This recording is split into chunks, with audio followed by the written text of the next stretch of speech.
Citi Field in New York. The New York Mets play the Miami Marlins. Tonight's live remote booth from the Citi Pavilion is presented by Citi. New York Mets baseball on SNY is brought to you by Citi, the proud presenting partner of the Global Citizen Festival in New York City this Saturday, September 29th. Citi, welcome what's next. By Hyundai. At Hyundai, the longer you look, the more there is to like. And right now, there's a lot to see at your Hyundai dealer. And by Geico, over 75 years of savings and service. The hour is late. The time is nigh. The day is growing short. Metaphors for the 2018 baseball season reaching its sunset this weekend. One more series before the sun goes down on the 2018 campaign. And a pleasant good evening, everybody, and welcome to Citi Field. Gary Cohen, Keith Hernandez, Ron Darling with you tonight. We are at the Citi Pavilion just above the Mets bullpen in right center field, broadcasting al fresco tonight. This is also a special night for another reason. For the first time since May of 2016, David Wright is likely to appear in a Major League Baseball game. I can't even imagine what his emotions are like as he prepares to pinch hit tonight. Well, it's been 2.5 years since he's been on the field and had an at-bat. And all the hard work that he's put in to get to this point. I know he's got his big day tomorrow where he's going to start the game, but I got to believe inside he's kind of bubbling up a little bit, got to be a little nervous. Mickey Callaway says he's going to be his first pinch hitter off the bench, and boy, that makes it even more difficult. 2.5 years and you're going to pinch hit, so it'll be very interesting to see how David performs. And then he'll have a full day, or at least a part of a full day of play tomorrow, his final time on the field. On the mound tonight for the Mets for his final start of the year, Corey Oswalt, who's looked awfully good late in the season since he's gone back in the rotation. Well, he went back in the rotation to replace Zach Wheeler because of innings limits. This is his fourth start instead of Zach Wheeler, and last start was indicative of how he's pitched. 5 innings, only 2 runs allowed, but a loss. And Jose Urena, who's pitched very well coming down the stretch for the Marlins, makes his final start. Well, on August 15th, he hit Ronald Acuna Jr. Since then, he's been 5-0 with an ERA under 2. So that hit by pitch woke up Urena. So it's the Mets and the Marlins beginning the final weekend of the 2018 Major League Baseball season. Mets and Marlins at Citi Field. All the action coming your way on SNY.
Kids lives with hunger. City has teamed up with the Mets and No Kid Hungry to do something about it.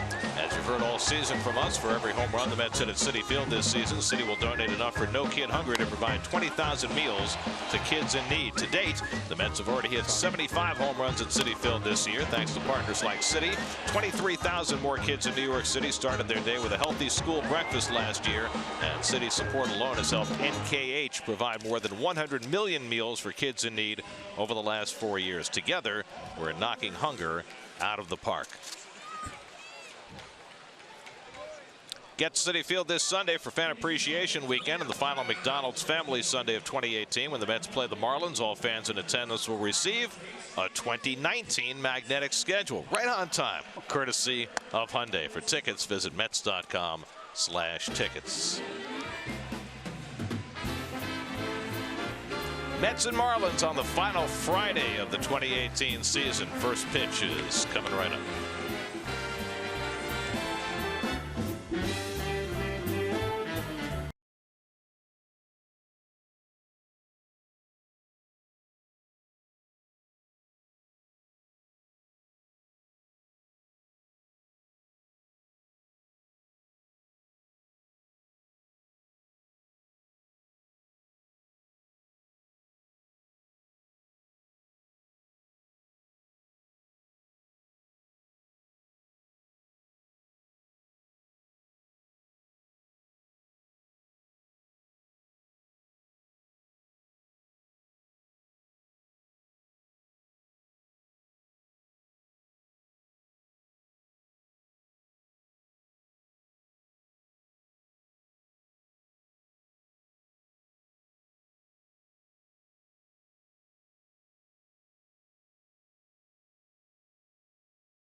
Miami will not lose 100 games this year, which everybody predicted for them when the season began. They've got 96 losses. They had one game canceled, so the most they can lose is 99. I guess you'd have to consider that a success. That's a small win, Gary. Very small. Miguel Rojas will lead things off for Miami against Corey Oswalt. Well, you can see Oswalt's numbers on the year, so in his own way, he wants to finish strong. He's struggled, though, against Miami. He's thrown 8 2/3 innings and 9 runs against the Fish. Both those starts at Marlins Park. First time he's faced the Marlins at Citi Field. Rojas, Castro, and Real Muto for Miami in the opening inning. And Oswalt's first pitch of the night is a fastball in for a strike, and we're underway. Rojas at 247 on the year. He always seems to do something against the Mets. He's only hitting 216 against the Mets this year, but 3 of his 11 home runs have come against Mets pitching. And the curveball lined the other way and into right field, a base hit. Conforto charges, and Rojas will stop at first base with a leadoff single.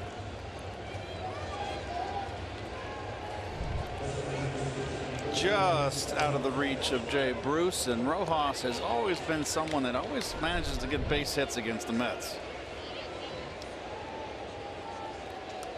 So leadoff man on now. Starlin Castro has been away from the Marlins the last few days. His wife just gave birth to their third child, so he missed the last 3 games. Back in the lineup tonight for the 4-time All-Star, hitting .278 for the year.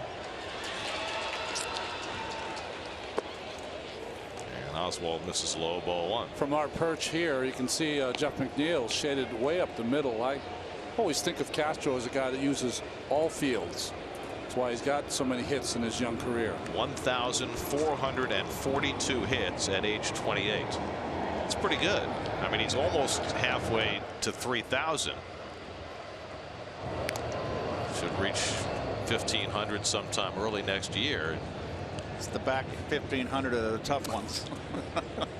No question, but how many guys reach 1,500 before they get to 30? It's true. He established a pretty good benchmark early in his career, 200 hits a year for the Cubs. Well, he was one of those guys that was a free swinger, a little bit maybe like Rosario for the Mets, swung at everything. So he didn't walk a lot, got a lot of hits though. Still swings the bat a lot, and as a result he also hits into a lot of double plays, 17 of them this year. Oswalt could use one of those. And Castro takes the fastball inside, 2-0. Oswalt's last start was Saturday in D.C. Gave up 2 runs in 5 innings. It was a loss for him, but another good start for him coming down the stretch. Last 3 starts, a 3.38 ERA. And he falls beyond that. Castro 3-0 with Real Muto on deck. It was interesting hearing Mickey Callaway talk about Oswalt yesterday. He said that in his exit interview, which he's already done before his last start, which is odd, but he said, this year you've done a nice job going back and forth between starting and the bullpen. He said you have to be prepared to do the same thing next year. Well, that's a good thing. Let him know what his job is going to be. And, you know, give him something to fight for in spring. I mean, you never know. You never know what the composition of the team's going to be after a new GM takes over and whatever moves are made. I would rather have my exit interview go this way. We see you as a starting pitcher. You get ready to throw 200 innings. That's what I would like to hear, personally. And I think they want him to prepare like a starter, as they've told Seth Lugo to prepare like a starter. And by the way, Lugo and Gazelman have both been shut down for the final weekend of the season. I knew it was coming. But they want Lugo to prepare like he's a starter. They want Gazelman to prepare like he's a starter, and then they can wean them back into relief duty if necessary in the spring. 3-2 to Castro with nobody out. Rojas at first. He's running, and the pitch on the outside corner, and caught between first and second is Rojas. No. McNeil runs him back, and finally the tag is put on by Oswalt, and it's a strike him out, throw him out double play. Castro goes down looking. Rojas caught stealing. 2 out and nobody on. Boy, Castro can't take that pitch. McNeil got rid of that ball a little bit too quick. Now he runs him back perfectly. Get the momentum going back towards the preceding bag, and he's a dead duck. You want to do that though before you have to give the ball to the pitcher.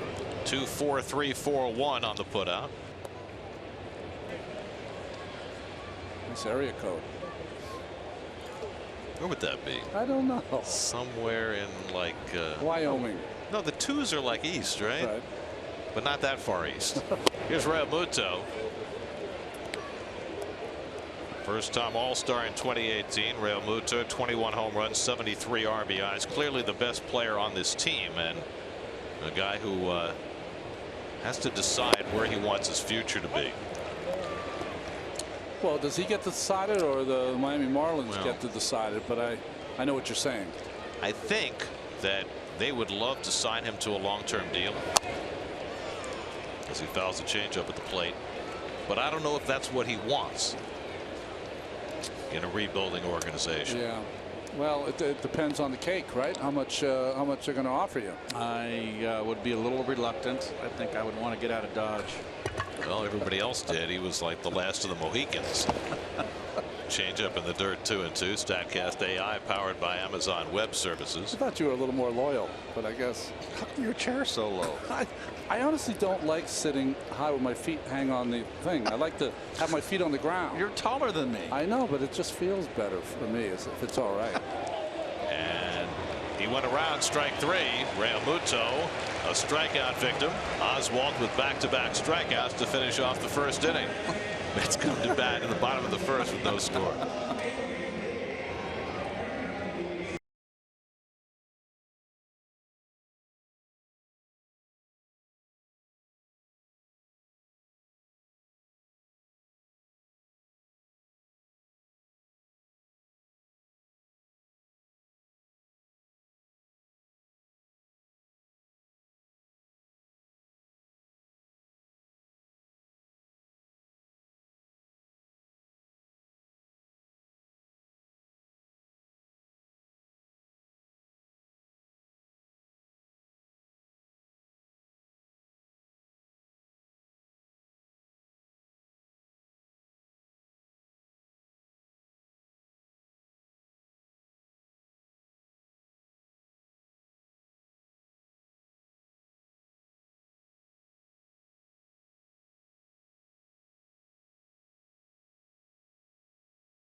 Ahmed Rosario hits 5th for the first time, as Mickey Callaway has been experimenting with different combinations for some of his younger players.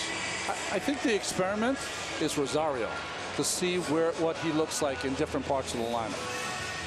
It's the 7th different lineup position for Rosario this year as he faces Jose Urena. Well, the numbers have changed for Urena, the Land Rover numbers. He started off so poorly this year.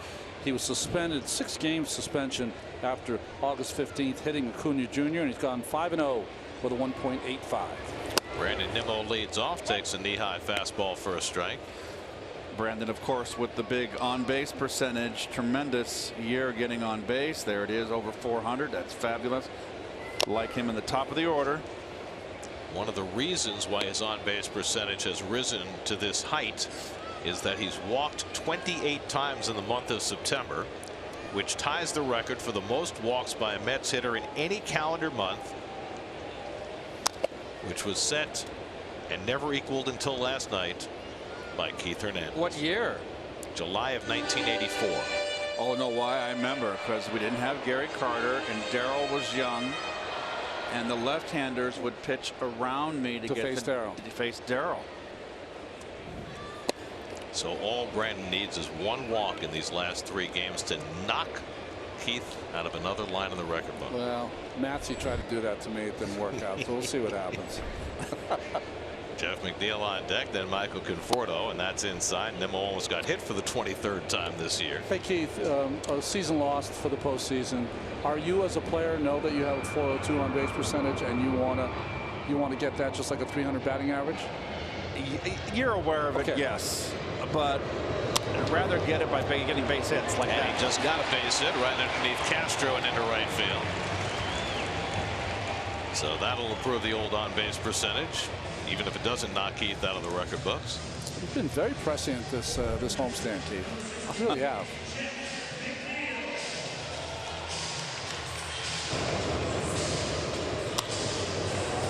Very nice, just out of the reach of Castro. Interesting, some teams have played the shift on Brandon Nimmo, remember, during earlier part of the season. But he has been going to left field so effectively lately, it's harder to do that now. Jeff McNeil fouls back the first pitch fastball. Just been a little bit under the ball lately. Hit but ball in the air 3 times last night. Hitless in his last 6 at bats, but even with that, he has 32 hits in September. Only 2 players in the major leagues have more, Anthony Rendon and Charlie Blackmon.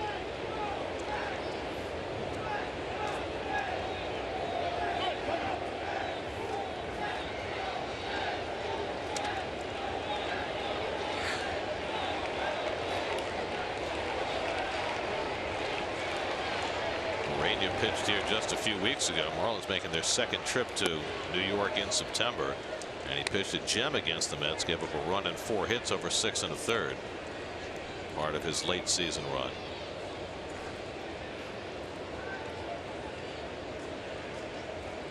There's the big choke up, of course. Boy, Urania did not come to a stop on that pitch there. It was a quick pitch. That could have been a balk.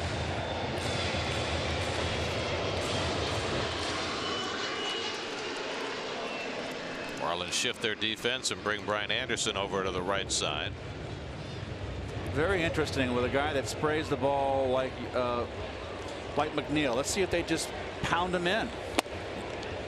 I mean, they're going to play him that way. We know that he can go the other way. If we know, the Marlins know. So I got to believe that they're just going to come after him inside.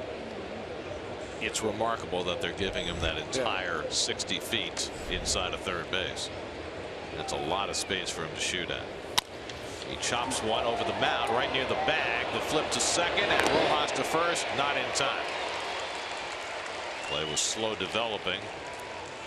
4-6 fielder's choice. McNeil reaches one away. Well, McNeil is deceptively fast. He doesn't. It looks awkward running, but he gets down that line.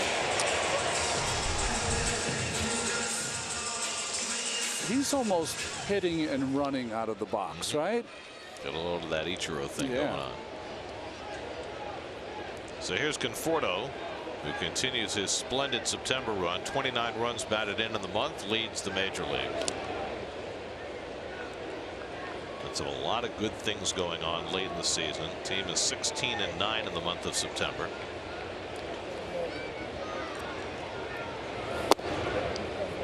Sinker away for ball 1. Conforto's got good numbers against Urania. 7 hits in 16 at bats, including a home run.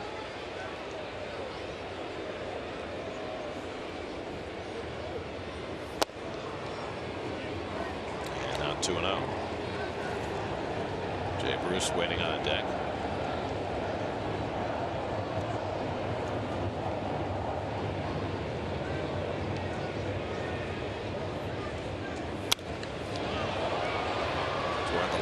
Line right at the sidewall. Dean is able to make the catch. McNeil tagged at first, but he'll stay put. 2 out. And the Jeep starting defensive infield for the Marlins. Real Muto, of course, the all-star catcher everybody wants. Real fine player, good arm, good solid defensive catcher, good hitter. And in the outfield, you've got Austin Dean, Brinson, Sierra, all relatively the new look, the new young look of these Marlins. They've been complete transformation.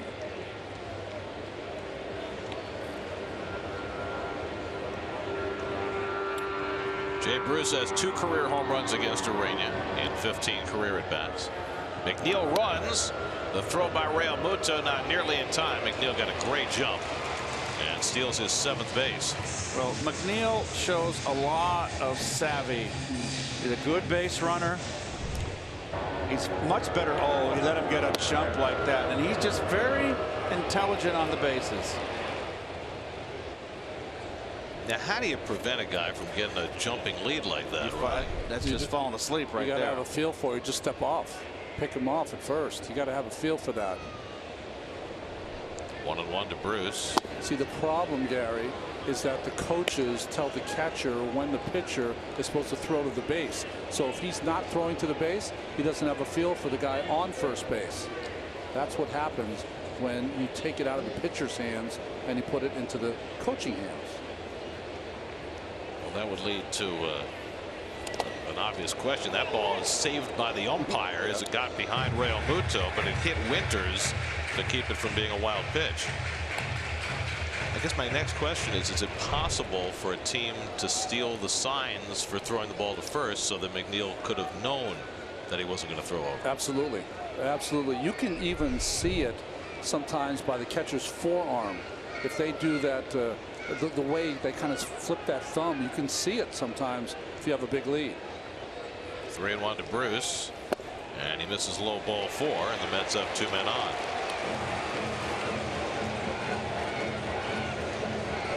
I mean, that's a sign that just didn't exist when you guys played. It didn't, and you know, it would have made the game, to me, laborious to have to go through there.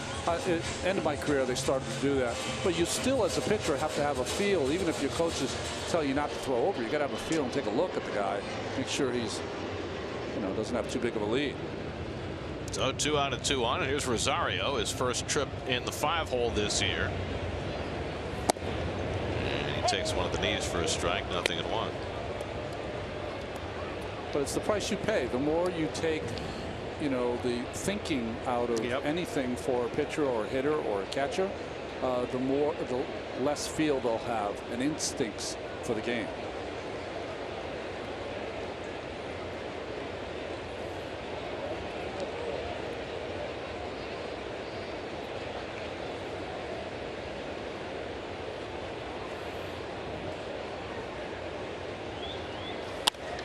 Sawed off, shallow right, base hit.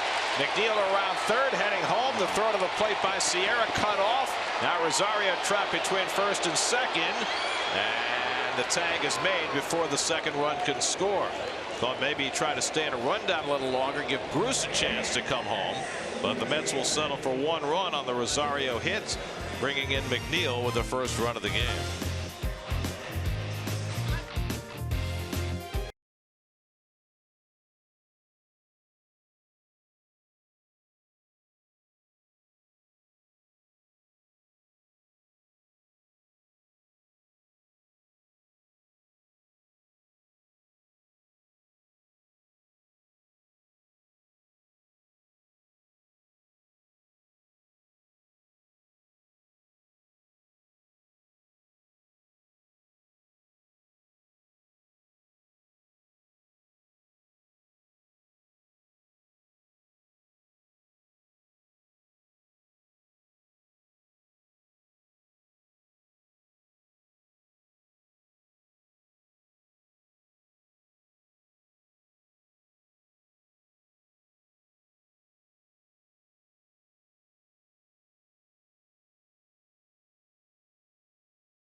Second inning, 1-0 New York. Peter O'Brien leads off for the Marlins against Corey Oswalt.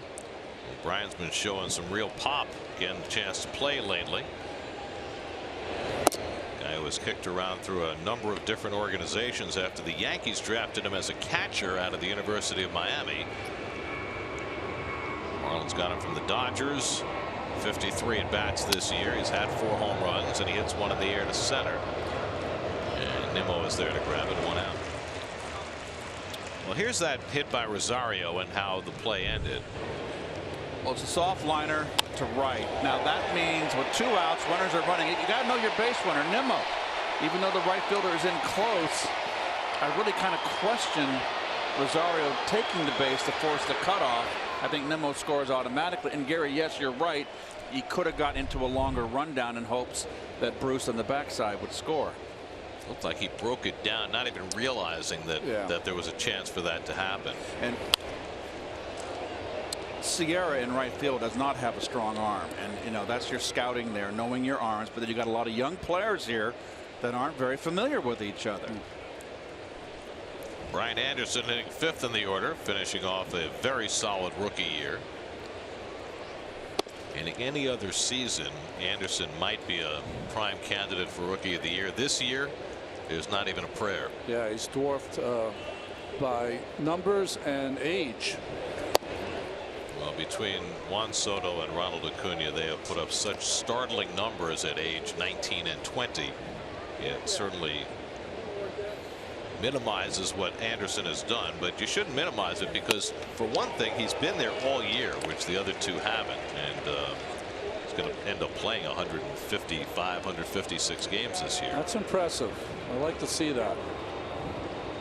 And he's had to shuffle positions. Began the year at 3rd, moved to right, back to 3rd. Lines one out of right center field. That's down for a base hit. It'll go back to the wall. Anderson on his way to 2nd. And he stands with a 1-out double. 34th double of the year for Brian Anderson. And the 2nd Marlins hit against Oswalt.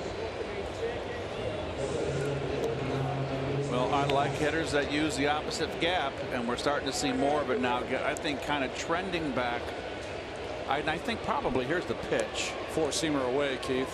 And going right with it. And I think what hitters are doing, I think, Gary, and you've talked about it a lot this year. I think hitters are kind of making an adjustment to the shifts. That they're, you know, you've got to be able to use the opposite field gap. There's Lewis Brinson, who had a big home run against Oswalt earlier this year. Brinson has perked up. I know the numbers don't look great, but he has had a much better run of it since coming back from the disabled list at the beginning of September after a dreadful start to his season. And he bounces one to 2nd. McNeil makes the play for the 2nd out, and over to 3rd goes Anderson. Well, it was very nice of Brian Anderson to hit one right in our general direction. And Fordo fielded that ball off the wall right underneath us. We were right above the Mets bullpen. I am a little short there, aren't I? We're close enough to the bullpen right below us that Noah Syndergaard was throwing stuff at us when we were doing our open. Jacob deGrom was throwing some peanuts. Very nice. We appreciate the support. Love it. Deserved to have things thrown at us. Don't give anybody any ideas. Here's Austin Dean. Austin Dean, who very cleverly wore a little extra name tag on his back the other night. It said Mr. 300 because he was Max Scherzer's 300th strikeout in Max's start on Tuesday night. So Wednesday he was wearing a Mr. 300 piece of tape over the name on his back.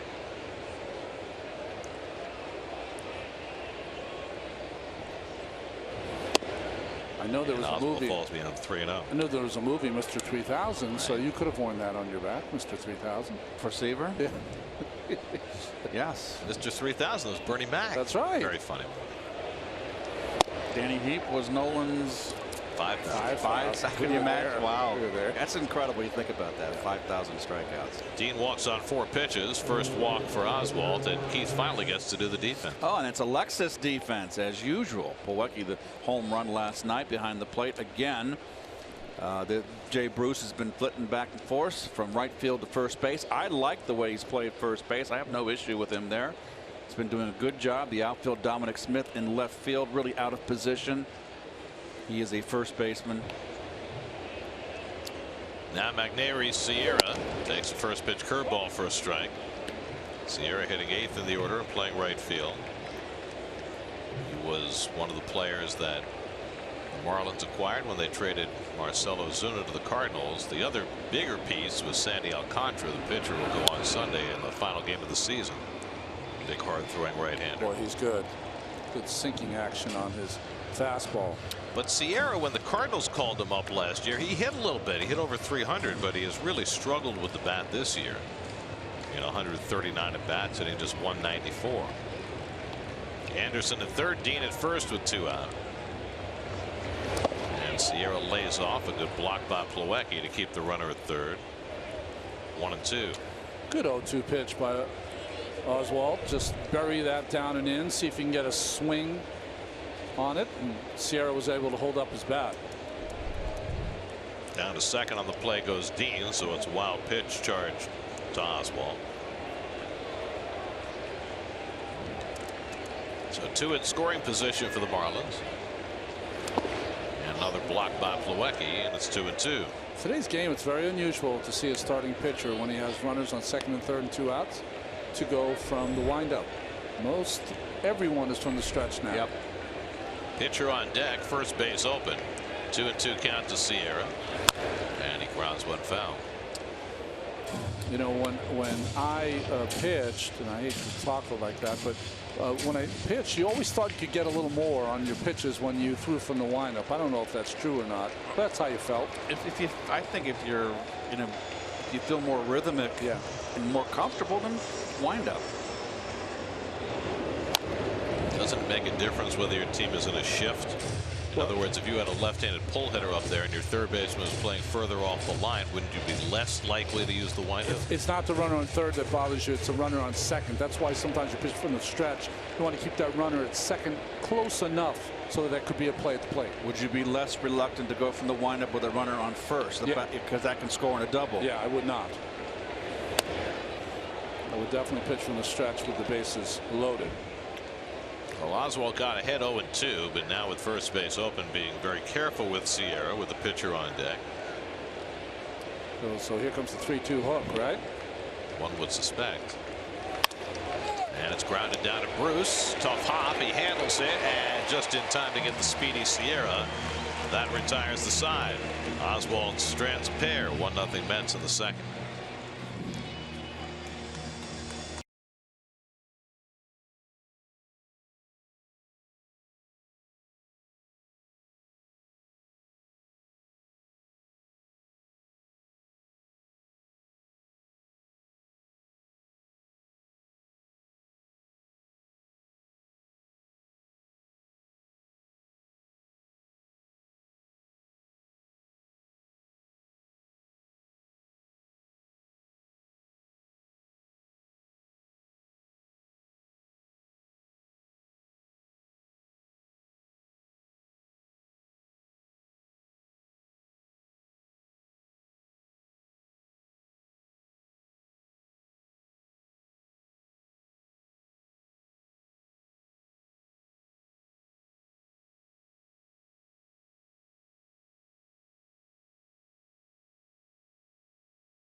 Deep left field. Back goes Headley looking up. And it's out of here.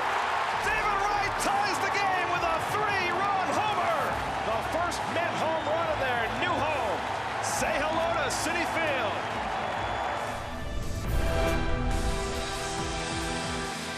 That was a David Wright moment presented by Citi.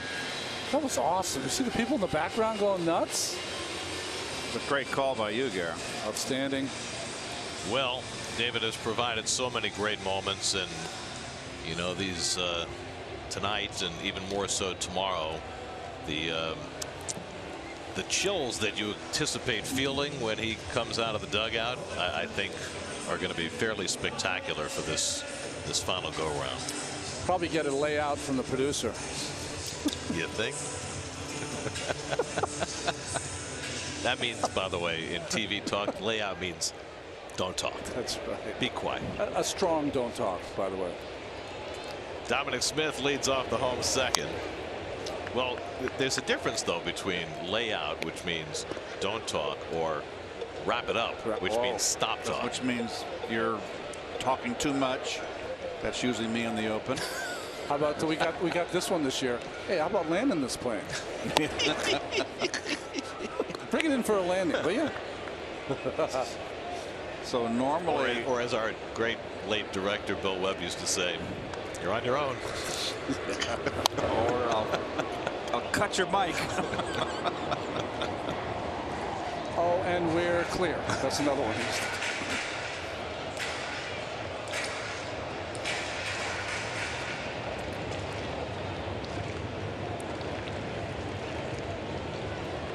1-2 to Dom Smith, and the curveball bounced foul.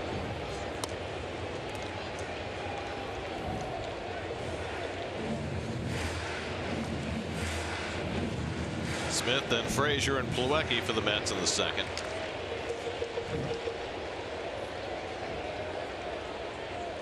I think you're really seeing the main three guys for the rotation next year for this Marlins team. Urania, Richards tomorrow, and Alcantara on Sunday.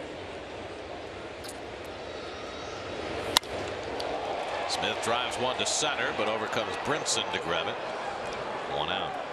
Right, Brinson smooth.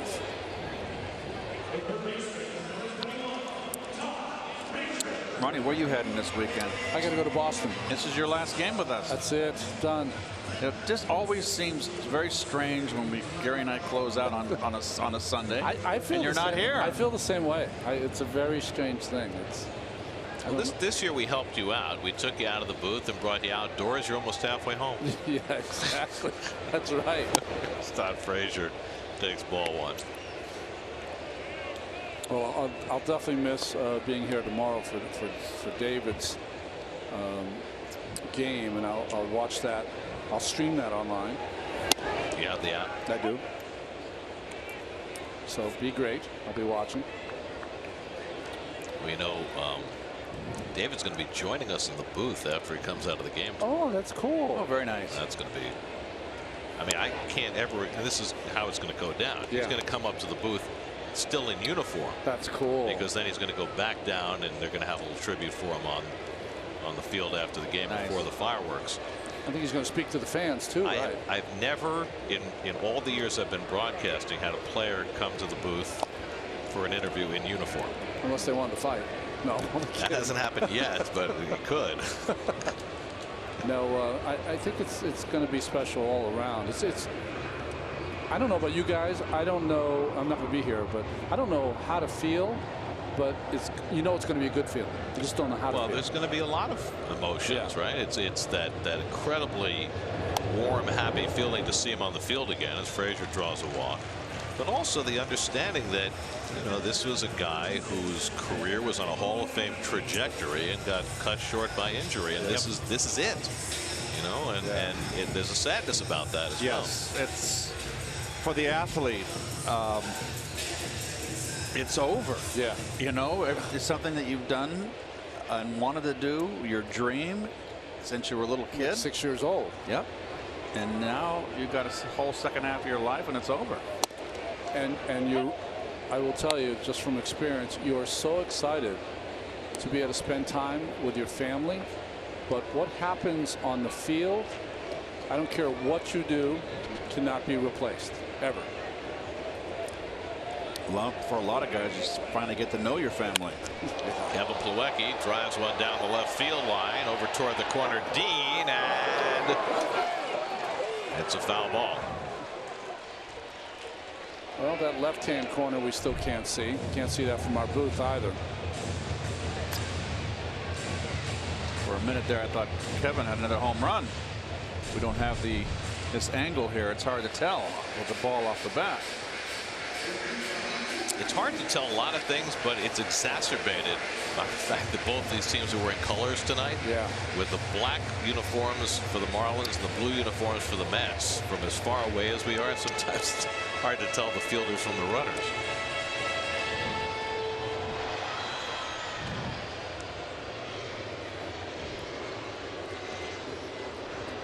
0-2 to Plawecki with Oswalt on deck. Frazier at first and 1 out. The runner goes, and way too early. Frazier is tagged out.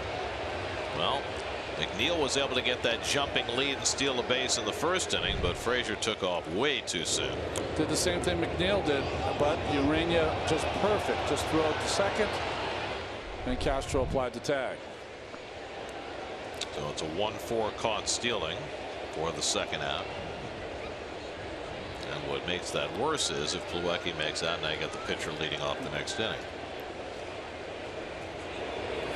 And Plawecki goes down on strikes, and that does it for the bottom of the second. First strikeout for Urania. After 2, Mets 1, Marlins nothing.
This season, get New York Mets home screen icons and features such as MLB.TV Game of the Day, pitch tracking, in-game highlights, live radio broadcasts, stats, news, and more. Download MLB at Bat today. Third inning, Jose Urania takes a strike. Urania just 2 for 46 at the plate this year. 11 for 124 in his career.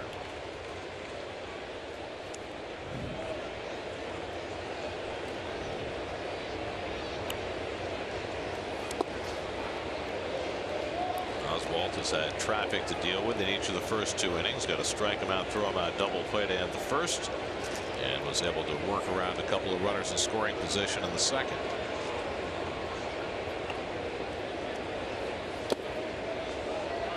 Two and 2 to Urania with Miguel Rojas on deck, then Starlin Castro. Corey Oswalt was for a long time on the Las Vegas shuttle. 6 stints going up and down this year. That was not the most on the team. That belonged to the well-traveled Jacob Rame. That's right, 10 times, right? 10 times back and forth. Oswalt on this cool evening. He's got the no sleeves, showing the guns. And he gets Urania for the first out. Third strikeout for Corey. 1 down in the third. Now a quick message from City. Think fast. What? What's up? You know, we have We got Chatty Cathy behind us. we got some kids behind us. We got a Chatty Cathy. Tell them to sit. See, the kids just came in the booth, or what passes for a booth. That's here. right. Good seat. Came here to say hello. So nice to see you guys. Thanks for stopping by. You got a tip on a storm here? How'd you guys get in? How'd you get back here? Really? They're Lucky you. They're seat fillers. Like Kramer. That's right. It's like the Oscars. We needed a crowd. We brought a crowd in. That's right. Nice. It's great to have you here, kids. 2 kids. Oh, okay. I got you. The seats are like pews back here. You just sit there and enjoy the game. I'm sure they can see the game from behind our heads, by the way. What are you admonishing them? No. Need to get the rest of those kids a little bit of a riser. That's right. Kids in the back are doing great. 2-1 to Rojas, and takes the pitch low. 3-1. By the way, I think almost all these kids have no idea what they're doing here. Yeah, they were randomly Or chosen. that we're like live on the air or anything like that. No, exactly. It's like, who are these 3 buffoons sitting in front of Exactly. us? Who are these 3 old guys? By the way, and we can't see what's going on. Yeah, they gave us a seat where they can't see anything. And they won't let us eat in here. I mean, what's the deal? I know, it's just bad for him. We got to bring some food for him. we do. How about lollipops?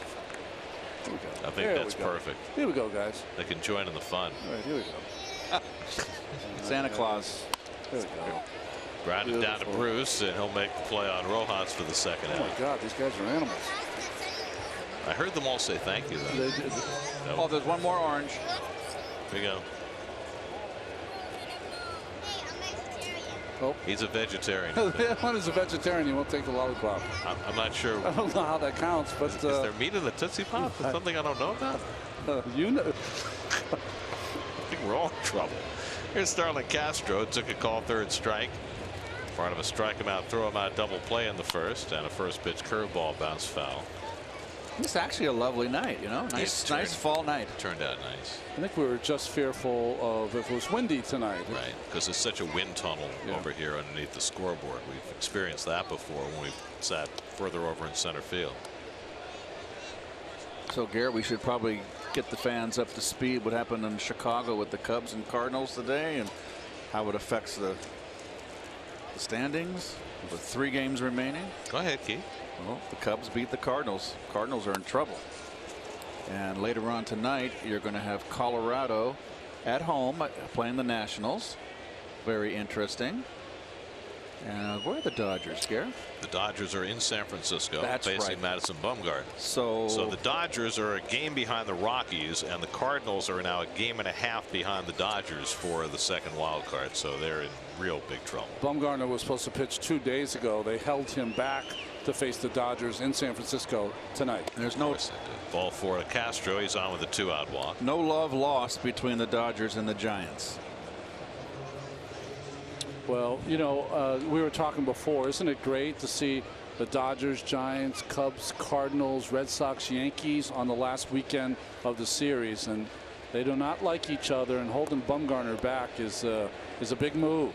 I think it's a great idea to have those rivalry games the last weekend, and I'll tell you why. Because a lot of times if you have one team in the race, one team out of the race, it kind of loses some juice. But when it's a rivalry game, and especially Dodgers Giants, because there's a history there of the Giants knocking the Dodgers out late in the season and vice versa, it really juices things up for that last weekend. JT Realmuto struck out his first time up. And goes after a slider out of the strike zone, throw down to first. Seems Lewicki do a lot of that this year. Castro gets the hand back. Maybe watching Tomas Nido has inspired him. I don't know if you remember this game in 1982, Keith, but remember on Saturday the Dodgers knocked the Giants out with a 15-4 thrashing, and then on Sunday Joe Morgan hit a 3-run home run off Terry Forster. Dodgers out. And they celebrated the Giants. They were gleeful to knock out the Dodgers.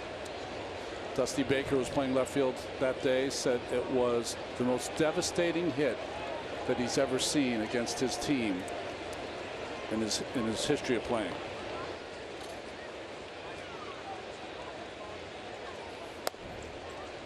(1993) was it? The Braves and Giants had that last great pennant race. Right. Each had 103 wins going into the last day. Braves won their game, and the Dodgers tattooed Solomon Torres the last day to knock the Giants out. 103 wins. They went home. That was, I mean, think about it. A lot of managers in the wild card games are going to have tough choices in who they start in that game. And Dusty Baker had that tough choice and went with Torres, and it didn't work. 3-1 to Real Muto, with Castro having just walked. And he fouls back a high fastball, 3-2. I really like Real Muto's swing. It's very short and compact. He's a gap-to-gap hitter. Doesn't think about the home run, but has that kind of power every once in a while. So now Castro will be running. Bruce continues to hold him on. It's that hole open for Real Muto. And he skies one into shallow center. McNeil out, calling all the way, and puts it away to retire the side. A walk and one left. Middle of the third, 1-0 Mets.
By your Mercedes-Benz Tri-State dealers. Mercedes-Benz, the best or nothing. Let the professionals handle it. That's right. That's come up in the bottom of the third against Jose Urena. 1-0 New York. Corey Oswalt will lead off, looking for his first big league hit.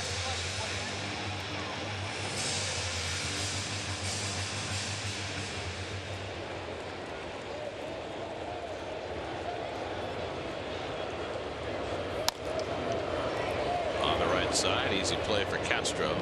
One pitch and one out. So we've shown you the kids sitting behind us. Apparently 10-year-old Aiden has a question. Aiden? Hi, I wanted to know how fun it was when you won the World Series in 1986. It was awful. I was so disappointed. I don't think he believes you. It was fun. Absolutely fantastic. I mean, it's a dream come true. I hope it can happen to each one of you, that kind of feeling. This question, I mean, boy, they're so, I mean, they're too young to even, their parents, though. 1986. Their parents might be too young. I was about to say. It's a long time ago now. Yeah, it sure was. I'm trying to think. So that, to have been alive in 1986, you have to be at least 32. I was 32 at the time. You were 32? Yep, at the time. I was 26 at the end of that season. I mean, think about that. 1986, 32 years ago, was 1954. Right? You guys had no understanding of 1954. Right. Time marches on. I like the specs on Aiden. Very nice. It's like the old Brendan Donnelly glasses. That's right. The reliever for the Anaheim Angels when they won it all in 2002. They had a couple of guys on that team wearing the glasses, right? Ben Weber was on that team. Frankie Rodriguez, I don't think, was going with the goggles yet. He didn't need them. And Nimmo takes ball 4, and Keith's record is toast. That was a strike. 29 walks in a calendar month, obliterating Hernandez from the record book. Oh, well, you know, I'll take a back seat to Brandon. Are you the one that asked to check with the third base coach on that last one? That's 80 walks for the year now for Nimmo. He's now in the top 10 of the National League. First time all year he's been listed. And that's the 3rd walk tonight for Urania. Here's McNeil. And he lifts one foul. McNeil hit into a forced play, stole a base, and scored the only run of this game in the first.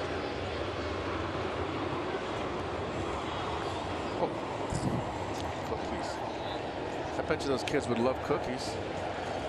My goodness, who's going to turn down chocolate chip cookies? I was going to load them up Trying to with put sugar. these kids in sugar shock.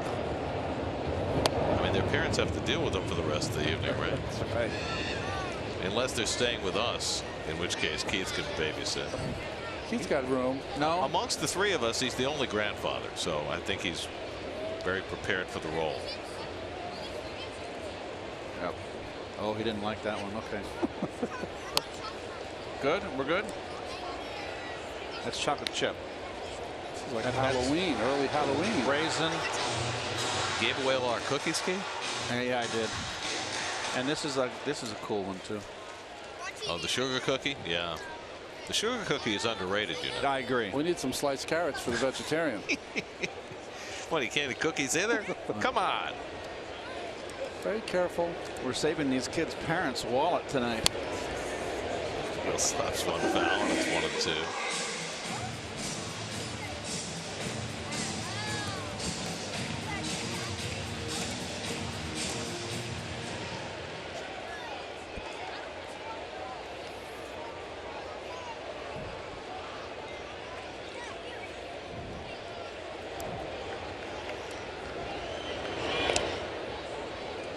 Nimmo 9 steals this year. He's been caught 6 times.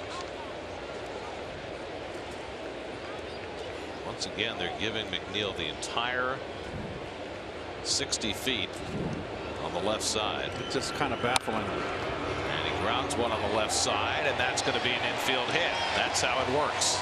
Open space, nobody there. Infield hit from McNeil. Show that swing. Keith, tell me he didn't try to do that on purpose.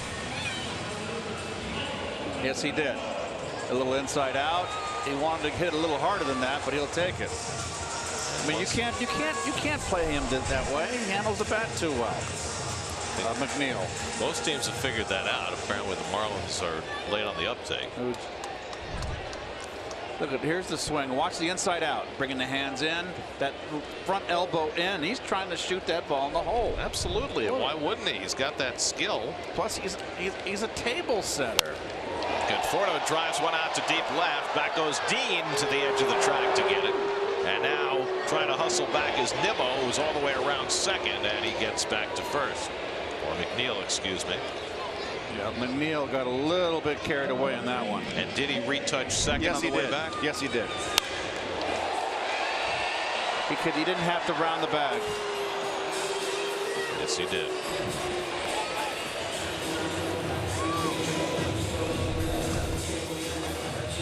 So Conforto retired for the second out, and now Bruce with 2 out and 2 on. Jay threw a walk his first time up. Nimmo at second, McNeil at first with 2 down.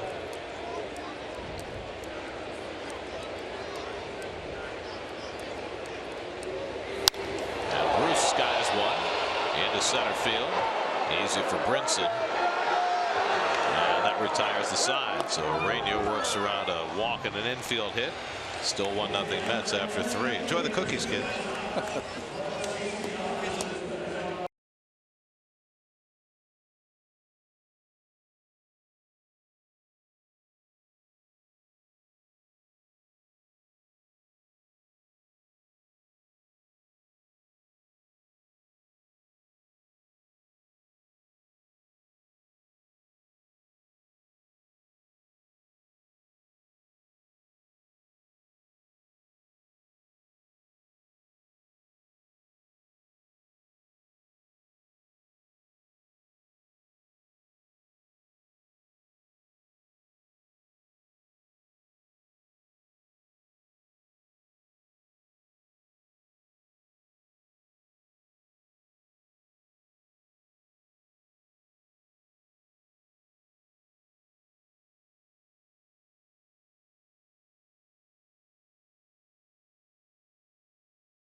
Another David Wright moment presented by Citi. David has said that that was the greatest moment of his career. He said he felt like he was running on air going around the bases.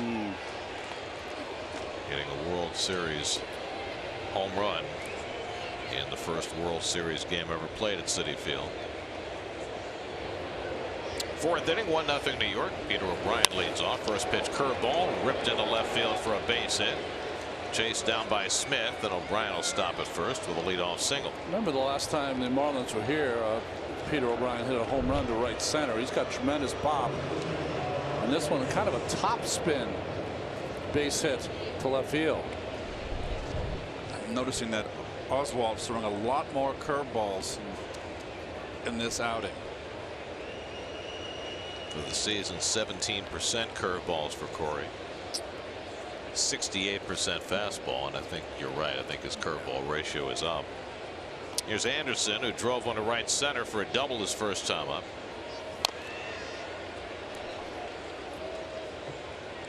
You know, you're talking about David's moments in hitting a World Series homer. I know when I took the mound at Shea Stadium for Game 1, took my warm-up pitches, felt great, and I stood on the mound right before the throw the first pitch. I couldn't feel my feet.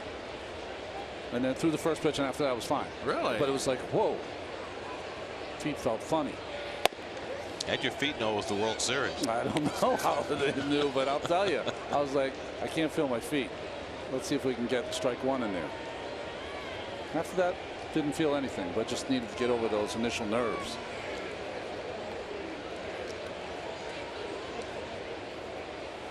You remember your first World Series game and how you felt in '82? I do. I remember it was very cold, and in the top of the first inning, the Brewers went ahead of us like they blew us out. They just jumped all over Bob Forsch. I remember my first at bat. I was very uncomfortable and edgy. You know, I was nervous. My first World Series is something I'm in it.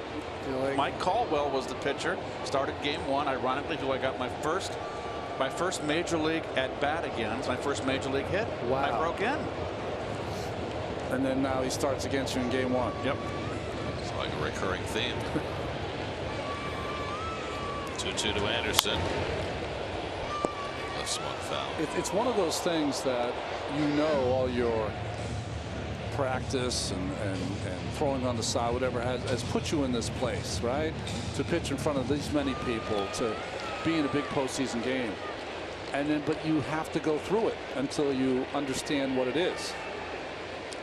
And I think also for David in his first World Series, remember he'd missed the vast majority of that season. He'd come back in late August and hit that home run in Philadelphia, but you know, just to be able to be on the field at that point was a huge deal. And to get a World Series home run, so much the better.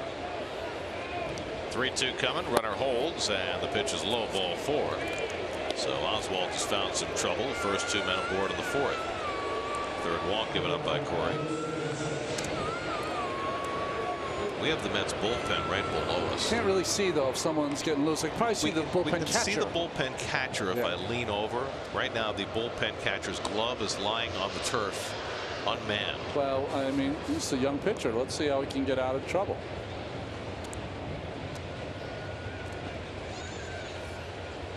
Now the question is, are they preparing David Wright for a possible pinch hitting assignment now? Oswald's due to bat 5th in the bottom of the inning. I would say yes. He's supposed to be the first pinch hitter off the bench tonight. Here's Brinson with 2 aboard, and he takes a fastball for a strike. Remember Brinson early in the season couldn't get out of his own way. Just a young player trying to figure out. And then the last time he was here at Citi Field, he hit that high fastball for DeGrom for a 2-run double.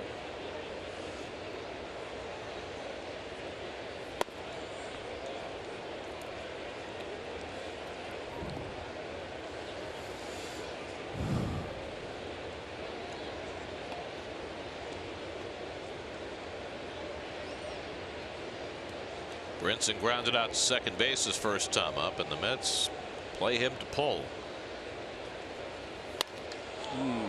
Fly ball, shallow centered. Nimmo coming on. And gets there for the first out.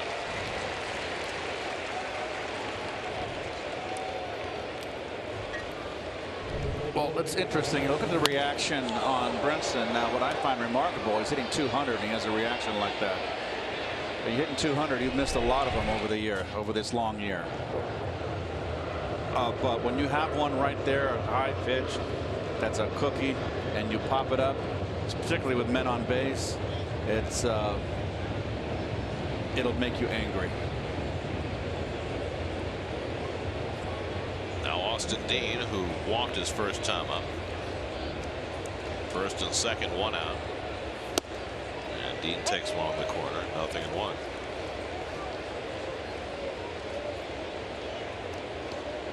Austin Dean, 109 games in the minors this year, hit .345 with 12 home runs.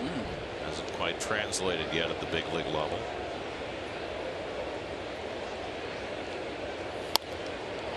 He shoots one foul on its 0-2.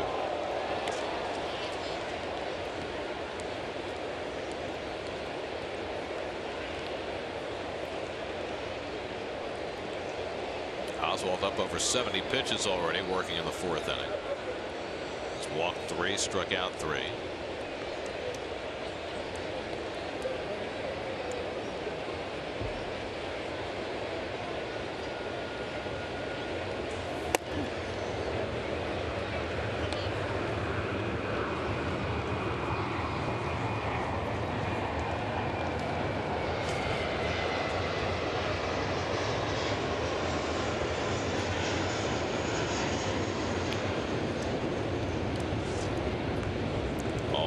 Something good's about to happen. Oh, you can see it.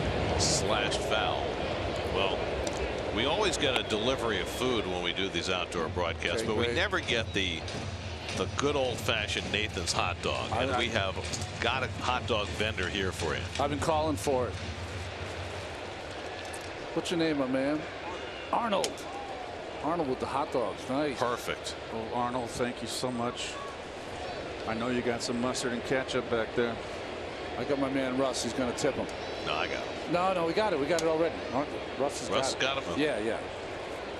Thank you very much. This is very important. Arnold, how about the mustard, Arnold? Come on, my man. Definitely need the mustard. Keith likes ketchup. With mustard. What? That's a California thing, I think. That's just wrong on so many levels. Mustard here. Yeah, Perfect. Perfect. Oh, thank you. Thanks, Arnold. Appreciate it. Just what we need. Hang out a bit. Hang out a bit, Arnold. Oh. So the 1-2 coming to Dean. So we got Arnold and we got. Oh, there we go. That's what we're looking for. I mean, it's one thing to get the hot dogs, another thing to get the hot dog cell. Nice. Your Nathan hot dogs. Perfect. Did you have a lot of money, enough money in your day, Gary, when you were upstairs? No, I gave money already, Russ, to take care of it. So Russ can just tip the hot dog guy, but we gave Russ money already to make sure he tipped. Yeah. So he gave him $20 tip for 3 dogs. Is that all right? I would say Arnold is doing really well tonight. Great. Ronnie, no one thinks that you're a skinflint. Does anybody actually ever say skinflint anymore? What is that from the 1780s? Can't even open up the mustard. I feel like I'm in the Thin Man with the. Here you go. 8th pitch of the at bat coming to Dean. And he shoots one off the glove of Bruce and into right field. Stopping at third is O'Brien, and the bases are loaded with 1 out. A bullet that found the leather for Jay, but he could not make the connection. It's a base hit for Dean.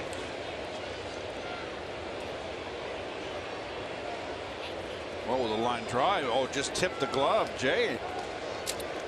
You see his reaction. He thought he should have had that. He's thinking to himself, I got this big glove and I still can't catch them. Were you able to open the mustard round? You got it for me. Thanks, buddy. I'm going to wait till the end of the inning and then chow down. Well, nothing worse than a cold hot dog. So bases loaded, 1 out. Magneuris Sierra would be a very hard man to double up. He grounded out his first time up, and he takes first pitch curve outside for ball 1. You know, it's interesting with Jay missing that line drive. It was a bullet. You know, he's used to being able to gauge balls out in the outfield his whole life. The ball gets to you a little bit quicker on the infield.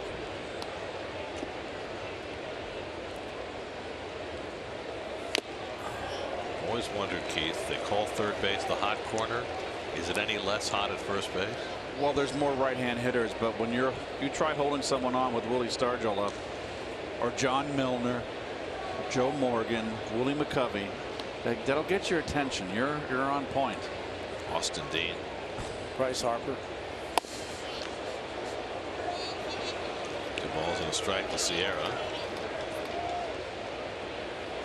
With the pitcher Urania on deck. O'Brien, not particularly fast at third, would take a pretty good fly ball to get him in. Playing a little deeper than you'd expect against Sierra. Doesn't have much pop.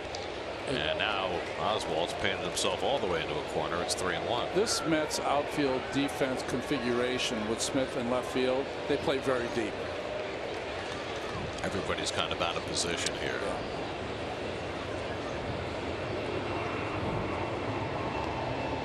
Behind 3-1 with the bases loaded. And Sierra pulls one on the ground. McNeil's got it to second for 1. Rosario back to first. Not in time. Sierra just too fast. And the Marlins tie the game. O'Brien comes home, and it's 1-1. Well, good effort. O'Neill comes to the ball, gets rid of it as fast as possible, but too much speed running down that line. Sierra here. Ball not hit hard enough. There's no way they're turning that. Doesn't matter if they do everything perfect. So a run is in. First and third and 2 out. Here's Urania, who struck out his first time up.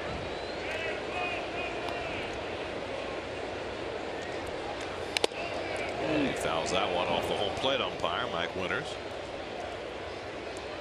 City is proud to partner with Global Citizen Festival for the 7th consecutive year to continue to support the organization's mission to end extreme poverty and solving some of the world's biggest challenges. Learn more at globalcitizen.org/city. Magneuris Sierra takes off and nobody covers, and they give him the stolen base as Urania takes strike 2. Well, we've seen that all year. It's a gimme. I mean, it makes no sense. You have a chance if you throw him out to have the pitcher lead off the next inning. Well, you've got another runner in scoring position. And Urania does strike out, and the inning comes to an end. 4th strikeout for Oswald. Marlins scratch out a run. It's 1-1 in the 4th.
For legendary moments. How about Russ? Russ is going off the top turnbuckle today to get you all your reads. Well, Russ may be a legend, but Mike Piazza, he's a Hall of Famer. Got his number retired, the whole thing. The most dynamic offensive player Mets have ever had? Well, Strawberry's pretty dynamic. I know. I still think maybe, I don't know. It's a hard call. What do you think, Keith? I think, well, I want to hear what Keith has to say.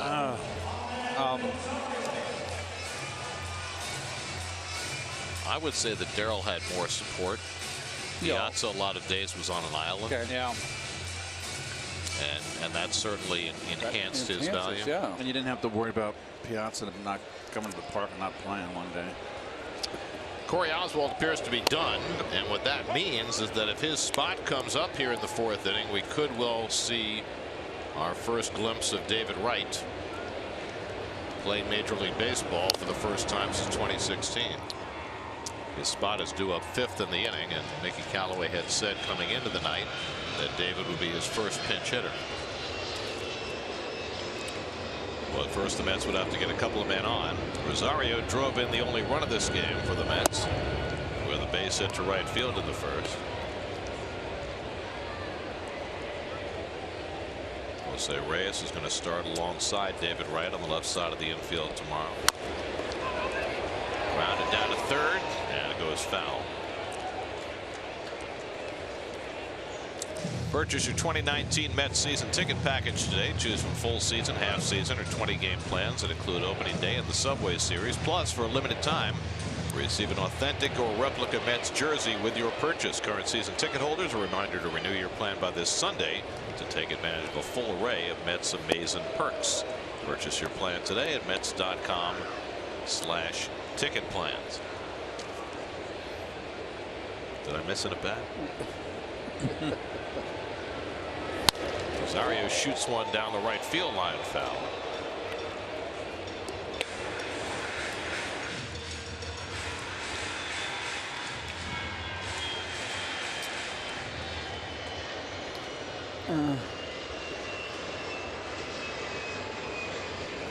Two coming, and that's low, and Rosario, after falling behind 0-2, works the count full.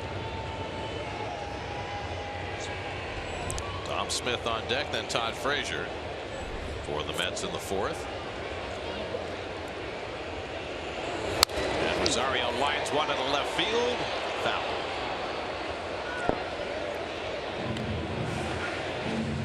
Two-line drives coast to coast there for Rosario. This one had some hook on it.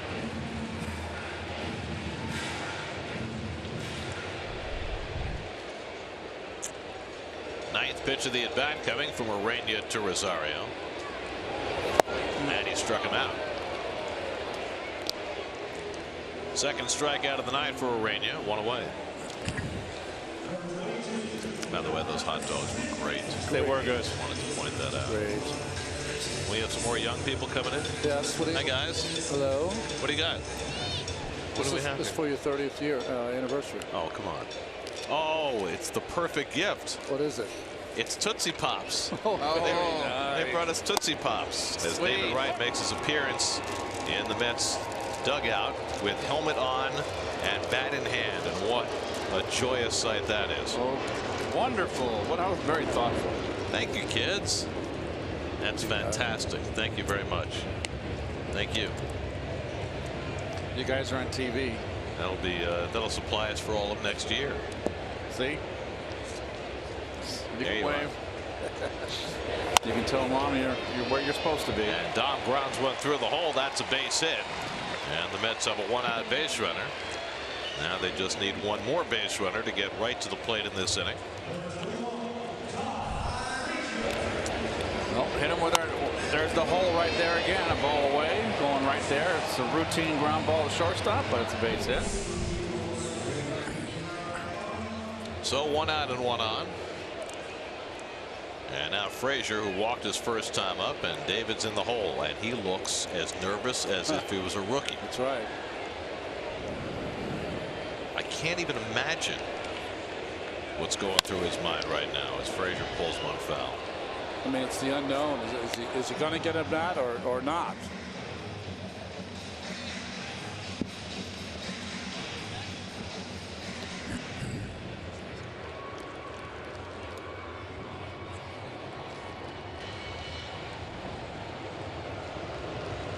One to Frazier, and it's popped up. And Castro takes care of it for the second out, and now Plawecki's coming up, and David Wright is coming out on deck. And most of the crowd getting to see him for the first time and rise into their feet at the side of the captain.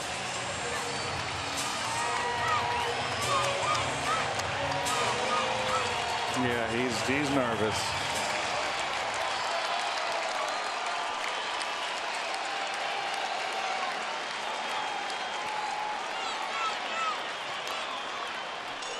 In order for David to get a turn bat here in the fourth, Plawecki's got to get on. David has said one of the reasons he wanted to come back and play was so that his two young daughters, who were not alive the last time that he played in a Major League Baseball game, could witness their daddy playing big league baseball. Plawecki grounds one toward the hole, but backhanded in the hole by Rojas, and they get the force play to end the inning. And so David's at bat is going to have to wait at least for a while. Well, it'll set the stage next inning. After 4, 1-1.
Marlins tied at 1. Paul Sewald comes on to pitch the 5th for New York. So Oswald gives up 1 run in 4 innings pitched, and Sewald in. Now we'll have a bullpen game for the Mets.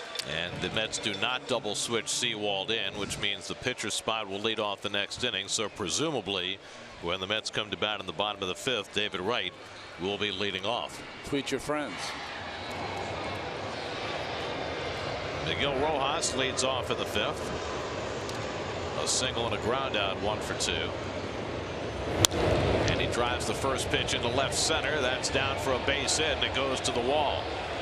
Rojas heads to second, and he's in standing with a leadoff double. So first pitch thrown by Paul Sewald, and Rojas has his second hit of the night. Well, that fastball's down too much in the middle.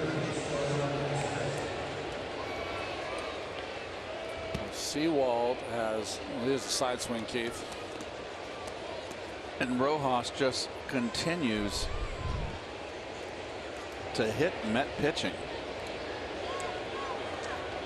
I was going to say that Sewald has dropped down even a little more on that first pitch. He's starting more bent over to get to that spot. And he gets a slider into Castro for a strike. So he started straight up and down to begin the season, and now he is completely sidearm. Bent over from the waist and just holding that position and delivering the pitch.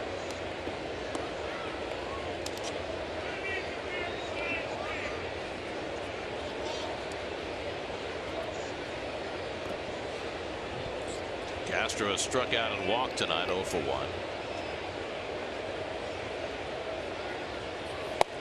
And he takes a fastball for a strike. Let's check in with Steve Gelb. Steve? Gary, when we talk about Sewald's change in mechanics, I think a lot of us assumed it was to add a little bit of more deception to his delivery. It's actually to change the way that his fastball moves. He doesn't want it to run. He wants it to sink so that he avoids the line drives and starts getting more ground balls. That's the point of it. Still a work in progress, though. Well, I think it's a really smart move by Paul. I think, you know, he taught us that he can throw strikes, that he goes after hitters, but he's got to put a little more movement on those pitches. And if he can get himself to where he can get a ground ball when he comes in, he can prove very valuable. Steve's report was presented by City.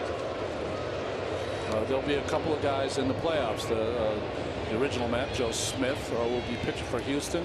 Adam Simber for the Cleveland Indians, who throw down sidearm or more, and they're brought in for those occasions to try to get the double play. Grounded down to the shortstop Rosario, and he throws out Castro. Rojas has to hold one out. So Castro can't move the runner. And that JT Realmuto is struck out and popped up 0 for 2. Takes a lot of trust, doesn't it, when you're a big league pitcher and your pitching coach comes to you and say, hey, I've got an idea. What do you think about it? And to work hard and try to change midseason, that's a hard thing to do. Well, it's got to be easier when you're not getting results. Exactly. Well, right? Yeah. Easier, but still not easy. I mean, it would have been hard for Dave Allen to go to Sewald in April or May when he was getting people out and make that suggestion. Well, right? I think you've got to have the ability to sell it. And I think, you know, David's proven that all year long, is that, hey, listen, this is my idea, and I think this can stick for you at the major league level. Now, what kind of strain it puts on his arm, because it's a different motion, yet to be seen.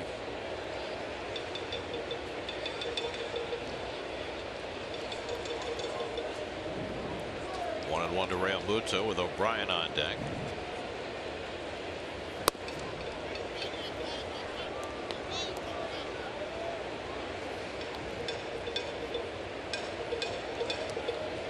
The only problem I see is he's making himself into everything his knees are lower in a low hitting ball world.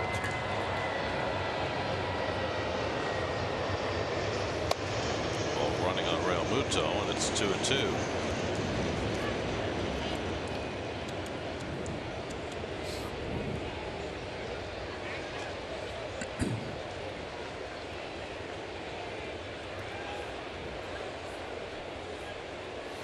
Rojas at second with one out.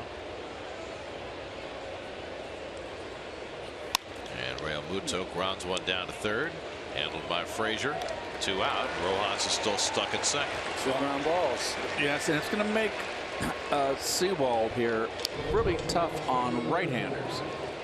He's had 2 ground balls sinking and boring in on right-hand hitters on their hands and getting the ground balls. He's going to have difficulty out there against the left-hander. So 2 out, and now O'Brien, who had a base hit and scored the only Marlins run.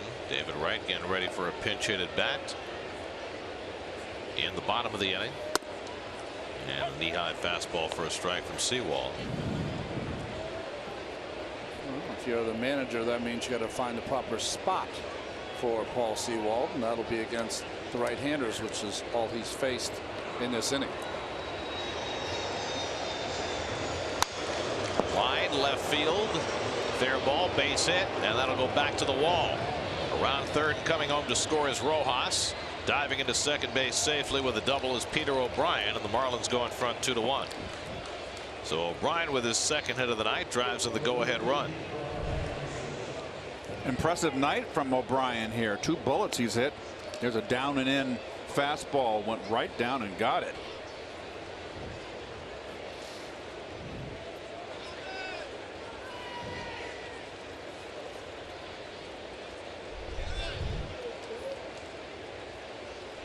So a pair of doubles wrapped around 2 groundouts against Sewall.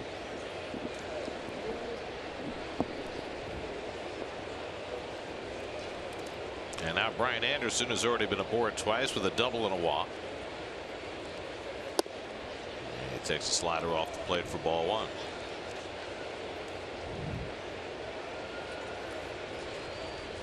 Well, he's had plenty of time to think about it, hasn't he? I mean, he's so anxious. He can't sit down. Just keeps walking back and forth, pacing. Well, the irony is that after 2.5 years away, his first assignment is in a role that he's almost completely unfamiliar with. Right. I mean, this is a guy who came up 14 years ago. He's had exactly 9 plate appearances as a pinch hitter. And he's going to lead off an inning. 1 for 9 as a pinch hitter. If you want to dive a little deeper, his only hit came in 2007 against the Cubs. It was a memorable game. It was a day game where the Mets rallied from 4 runs down, scored 5 in the bottom of the 9th, and Wright was right in the middle of that with his only career pinch hit. My and buddy, a 3-0 to Anderson. was my buddy Ryan Dempster on the mound for that game? I believe it was Dempster.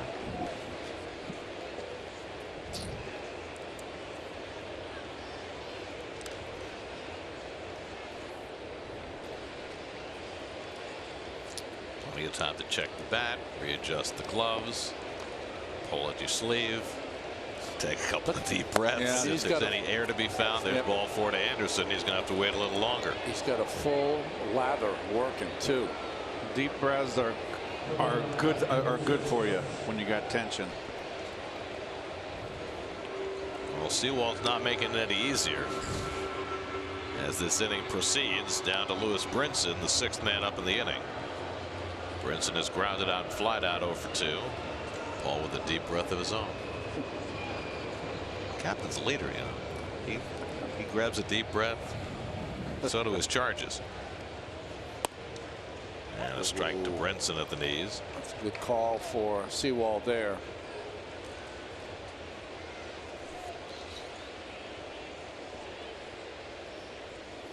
Twenty pitches deep into this 5th inning for Sewall. O'Brien at second, Anderson at first with 2 out. And Brinson lays off the slider. 1-1.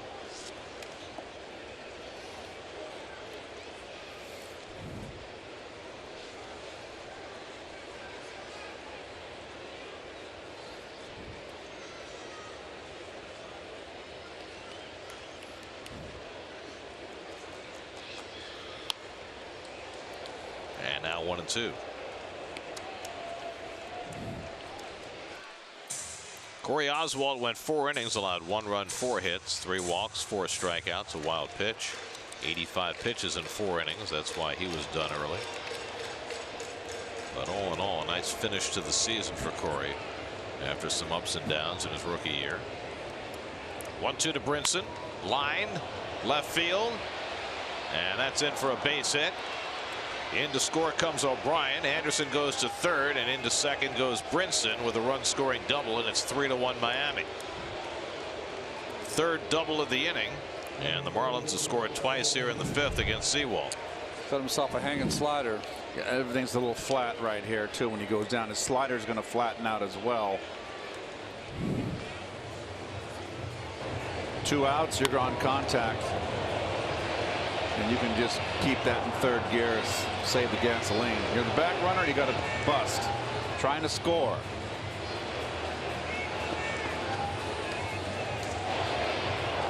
And this is an automatic double right here. No need to slide.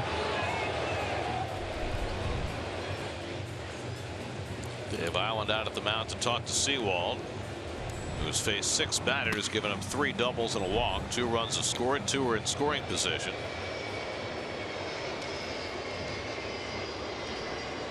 mean, this just about all right-handed lineup has kept Sewald in the game.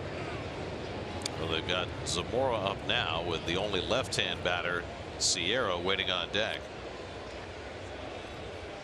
Austin Dean has already been aboard twice with a walk, and then that single that went off Bruce's glove that helped build the first Miami run. And ball 1 to Dean.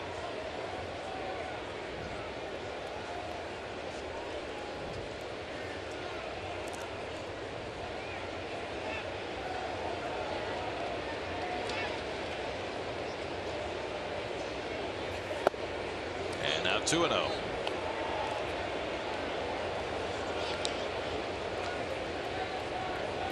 David Wright continues to wait. Freezing him up.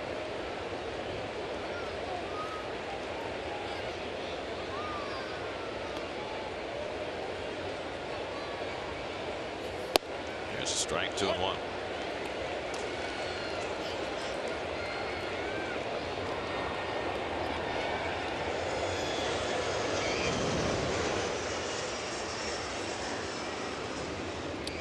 Wife Molly. She doesn't look as anxious as David does. She doesn't have to hit.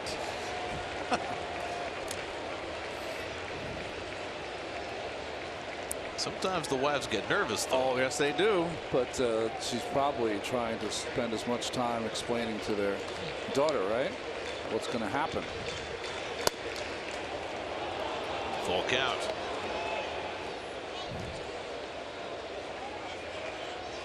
So now the runners will be in motion. Oh, excuse me, second and third. It's bad perspective here. It's 3-2 now to Dean. And he takes strike 3 called, inning over. So the Marlins get 2 to take the lead. And David Wright is about to make his first major league appearance since May of 2016.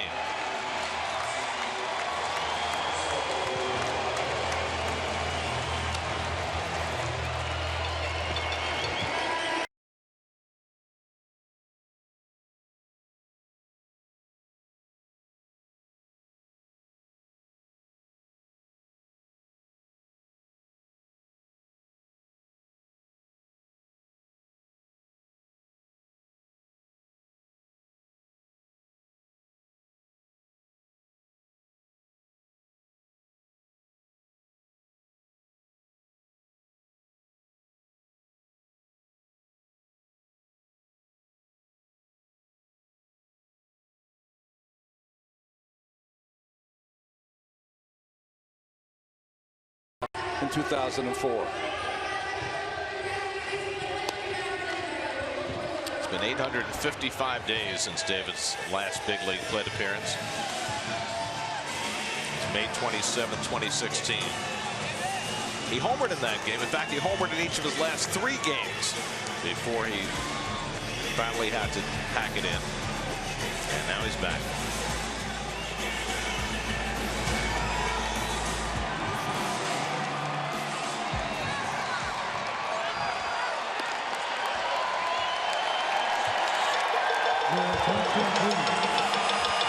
Now pinch hitting for the Mets, the captain, number 5, David Wright.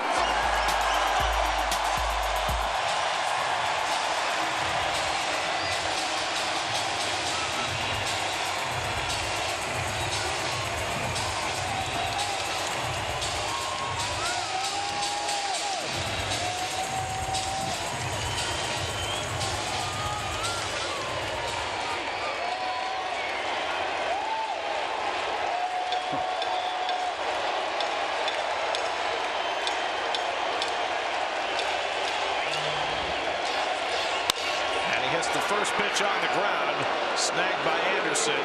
Low throw handled by O'Brien, and Wright is retired.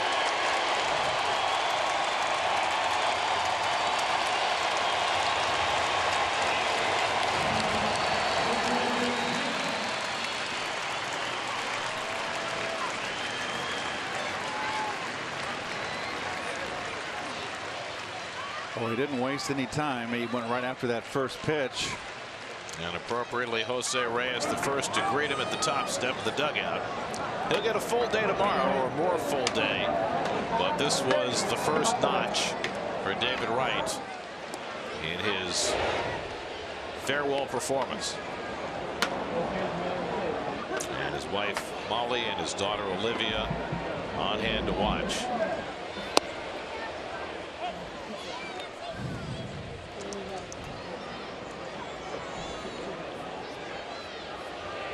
More to come. Tomorrow's a big day. Should have hammered that pitch. I love the fact that he's all smiles, though. That was a sharp, crisp ground ball. Good contact. I think Jake's asking why he didn't take a pitch. Take away some of the nerves for tomorrow. Let the moment linger a little bit. Do you think it takes some of the nerves away for tomorrow as far as being at the plate? I think he'll still be just as nervous. Okay. When he takes the field tomorrow, when he jumps out of that dugout, and I'm sure they're going to let him run out there alone before the rest of the team comes out, and he gets a standing ovation from a full house as Nimmo grounds one into right field for a base hit. And the Mets have a one-out base run. When that moment happens and all the flash bulbs are going off and 39,000 people are giving the standing ovation, that's going to be something just insurmountable. No doubt about it. Not too many guys get this kind of opportunity to end their career in this in this fashion. I think it's a tribute. I think it's a tribute to the Met fans out there that have come and bought and are going to fill up this stadium tomorrow. So all that hard work not going to pay off in a triumphant long return, but it will pay off in a melancholy goodbye. Well, I think it gives David the satisfaction of having some payback for all the hours that have gone into trying to get him to this point. I think some closure too, you know, Gary. And Keith is so right. All of us just fade away. You don't get that day. Neal had an infield hit his last time up, and he golfs this one out to center field. Brinson eases over to get it. And back to first goes Nimmo, 2 out. I don't know why they're not seeing it, but that's the second time that Urania has not stopped. It doesn't stop for the belt. I mean, come on. If Bob Davidson were here, I'm sure a balk would have been called by now. So now Conforto tying run at the plate in a 3-1 game. Michael is twice flied out to left field. That was a Freudian slip. Next Met captain? Maybe.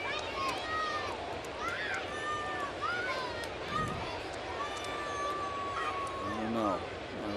I would think that'd be a long time. There have only been a handful, and most teams don't have captains, but Mets have had 4 in their history. I was thinking it's going to be a long, like generational before you think about that again. Look at, he's still like trying to dissect his at bat. What did I do?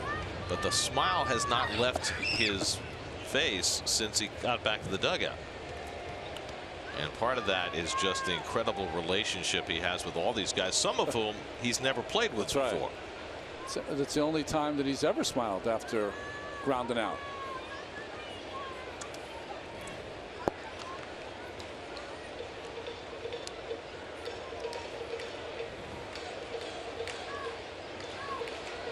You can really hear Cowbell Man from here. Can't really hear him when we're in the booth.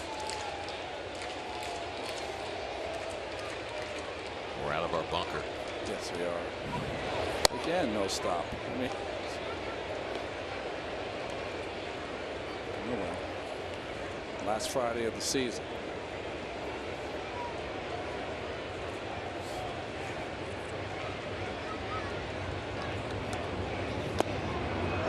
And he misses low to Conforto, 3-2, and they'll get Nimmo on the move now.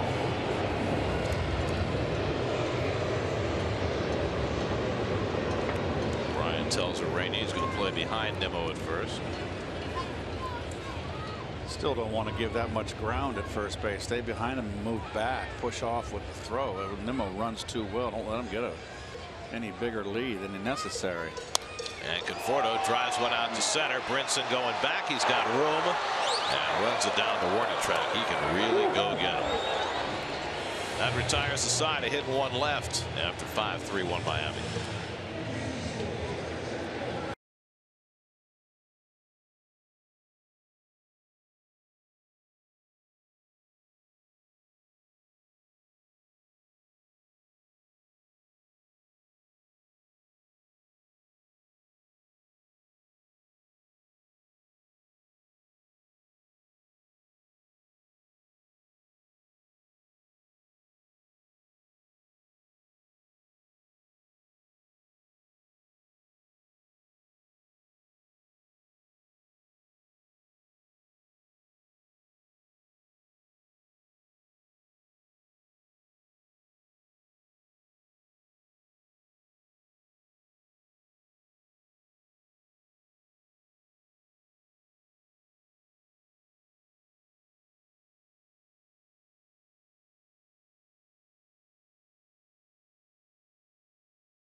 Swinging a high fly ball deep left center field. Looking up is Chavez, and it's out of here.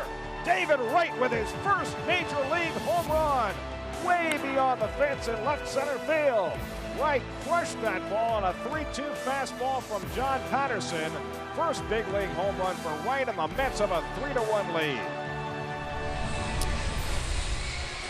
Another David Wright moment presented by City. I'm not sure I've ever heard that call before. I mean, it was off John Patterson. That's your radio call. Yeah.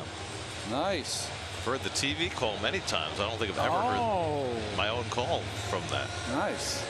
Drew Gagnon comes on to pitch for the Mets as we go to the 6th inning. Only his 5th game coming in after Sewald, who had a tough inning.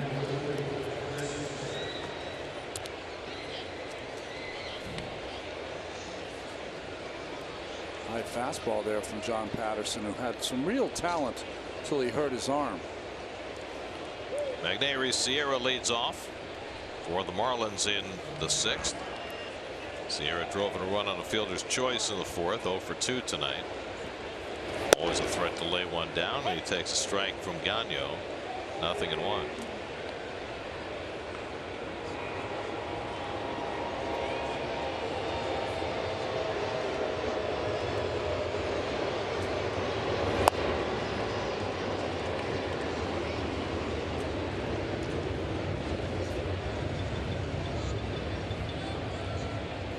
Gagnon coming out of the bullpen after starting for most of the year in the minors.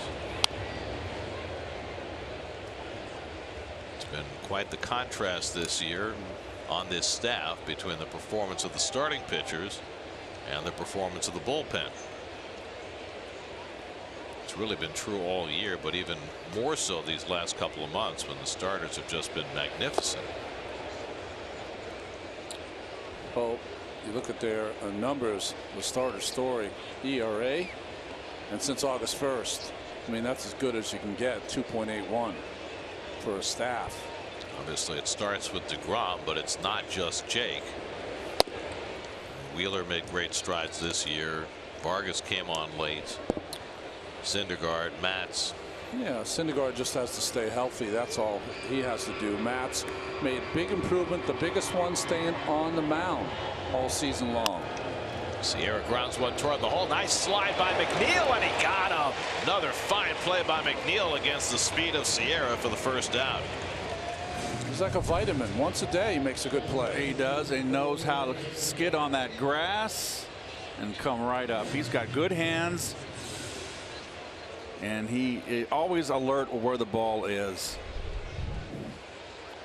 And a good clock in that instance, knowing that he had a fast man going down the line. He couldn't waste any time. Despite talking about starting pitching, DeGrom's excellent year, one of the best I've ever seen, it's Wheeler who made the biggest strides of any pitcher on this staff. Yes. And for the longest time, too. Over 20 starts. He's been fantastic. I mean, you see all of their numbers. You can find a lot of things that you like. Vargas coming on late, like Gary said. Steven Matz, 29 starts. That's the biggest number. So he proves he can be healthy. And then the second year after that surgery, now maybe he turns around those numbers to 11-5 instead of 5-11.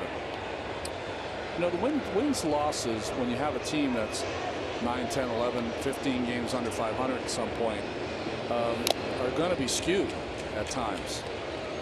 But ERA, run prevention, improvement, I think we've seen that from all of the Mets starting pitchers.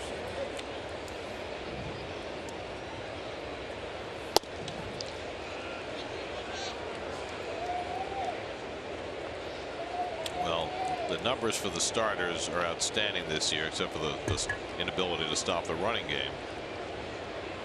But it's gotten better and better, and I think there's a small piece there also. Mets defense has gotten better the last couple of months, and I think that's helped the pitchers as well. A walk to Urania, the last thing Gagno wanted to do. And with those stolen bases, I mean, we saw the last, I don't know, 4 or 5 starts by Syndergaard.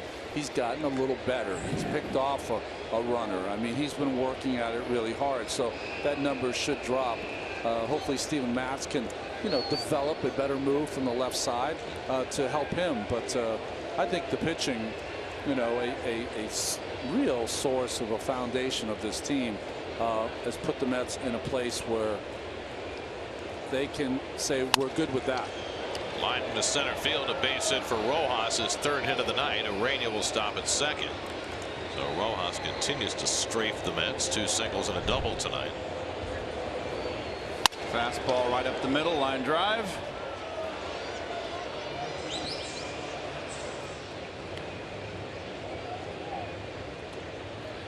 Looks like got a little bit off the end of the bat. So same story tonight, right? The starter gives up 1 run in 4 innings. Sewald gets touched for a couple in the 5th. Gagno in trouble here in the 6th. He faces Starlin Castro, who is 0 for 2 and a walk. There was so much talk at the trading deadline when the Mets were still hoping to be competitive or trying to build for the future, whether they would be better off trading a pitcher to try and boost their offense.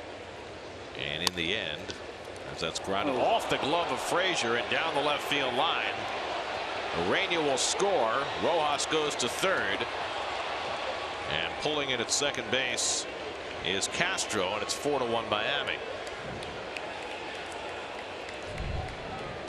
It's got to be an E5 here, and they missed the backhand. Just he didn't get there. Almost ricocheted off the umpire here. Well, nobody's had a rougher September than Todd Frazier. If that's one of those where you're thinking about catching it and stepping on 3rd and going to 1st before you make the play. It's an error all the way, no RBI. And now Realmuto bats with runners at 2nd and 3rd and 1 out.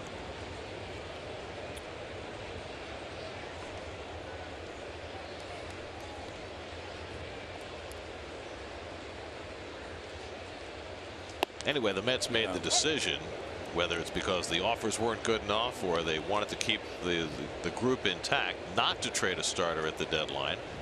Looks like a pretty good decision now based off the performance, but I think the issue will come up again in the offseason.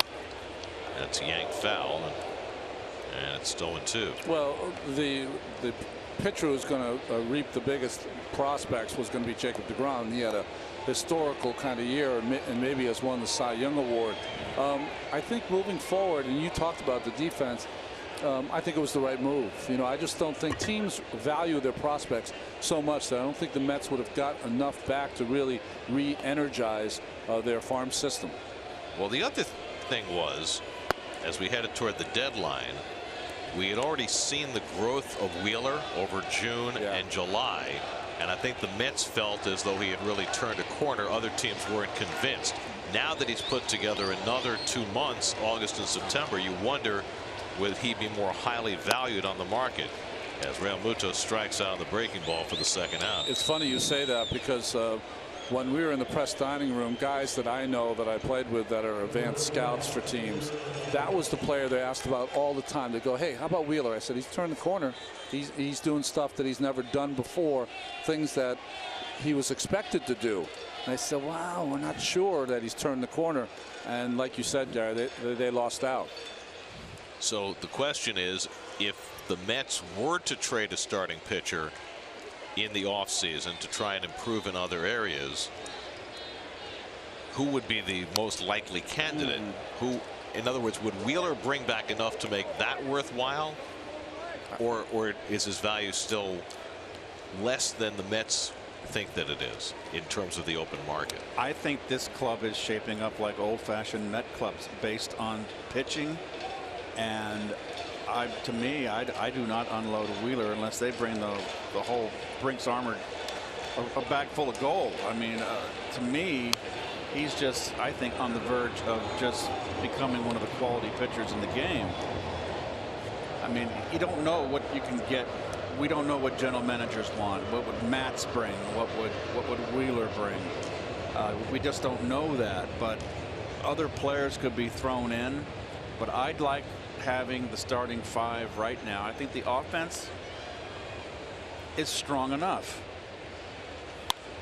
O'Brien flies one out to right. Conforto edging over. He's got it. Side retired. An unearned run for the Marlins. 4-1 Miami going to the bottom of the 6th.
All right, Eamon, we go to the bottom of the 6th. Jay Bruce leads off for the Mets against Jose Urena. And takes a fastball for a strike. Jay has walked and flied out.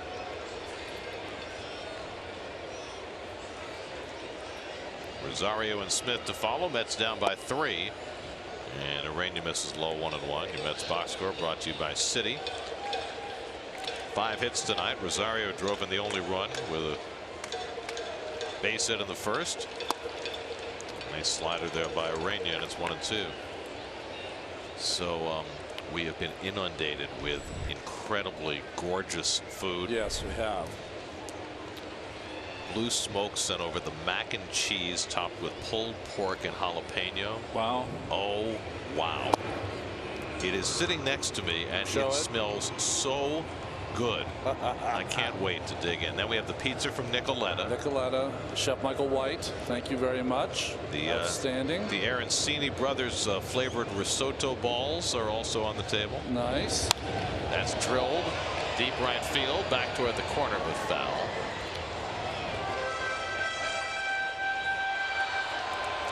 I'm going to take a bite of this mac and cheese. Well, Gary, it's yours. Go ahead. Oh, no, I'm just having one forkful because I can't even stand it. Ronnie, you got the play-by-play. Okay. Oh, my God, that's good. Oh, the pizza's delicious. Yeah. Oh, my goodness. That change up down to Jay Bruce, 3-2. Here, try it, Ronnie. I can't. You know me. Okay. Yeah. Well, once I've touched it, that's it. I can't go in now. We'll get you another. 3-2, and it's outside ball 4, and Bruce is aboard for the second time. Boy, Urena's been pitching around some walks this evening. That's his 4th walk of the night.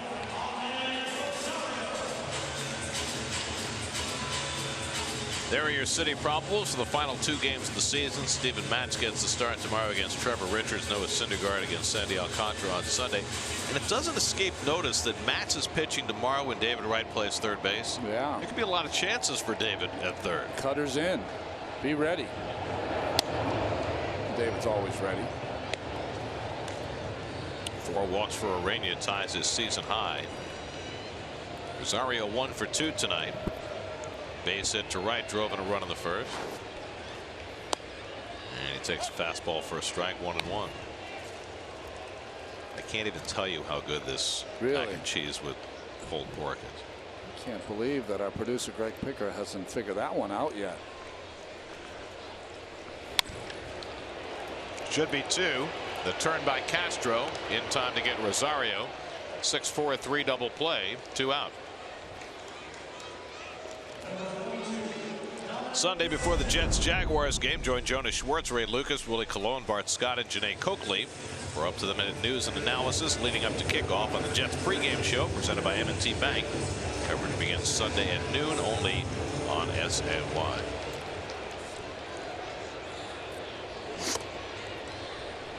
So 2 out and nobody on. Now Dom Smith, who's hit the ball hard twice tonight, lined out to center, single to center. What are you doing over there, Keith? Having some udon noodles or what? No, I had the pizza. Did you have the whole pizza? I had a piece. That was a big pizza you had there. Small piece. Do you remember when I was going to have only 1 forkful of this mac and cheese with pulled pork? And you want it? I lied. Oh, that's as fine a pizza as I've ever had. Really? Oh, it's delicious. Did you have the sausage and pepperoni or just the pomodoro? Yeah, the pomodoro. It was delicious. And turn into a couch potato with that pizza every night. Well, you've got 2 more days, Kate, and then the off season beckons. Off season, and yes, back in shape. I understand you've got a trainer lined up when you get to Florida. I do. I have to. I have to get back in the groove. Get the heart pumping again.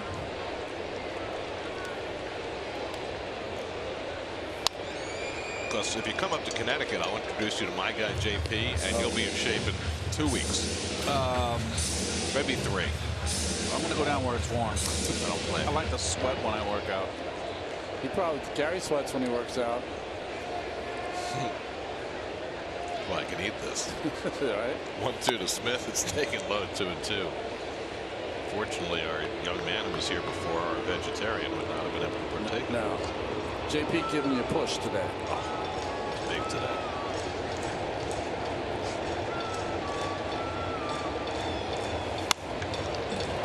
Down the left field line, but overcomes Dean to get it, and that retires the side. Rainier with 6 quality innings. He's got a 4-1 lead as we go to the 7th.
in the bottom of the ninth. Swing and a little flare to right. Fair ball. Here comes Roberts. Rollins behind him, and the U.S. going to Los Angeles. What a comeback.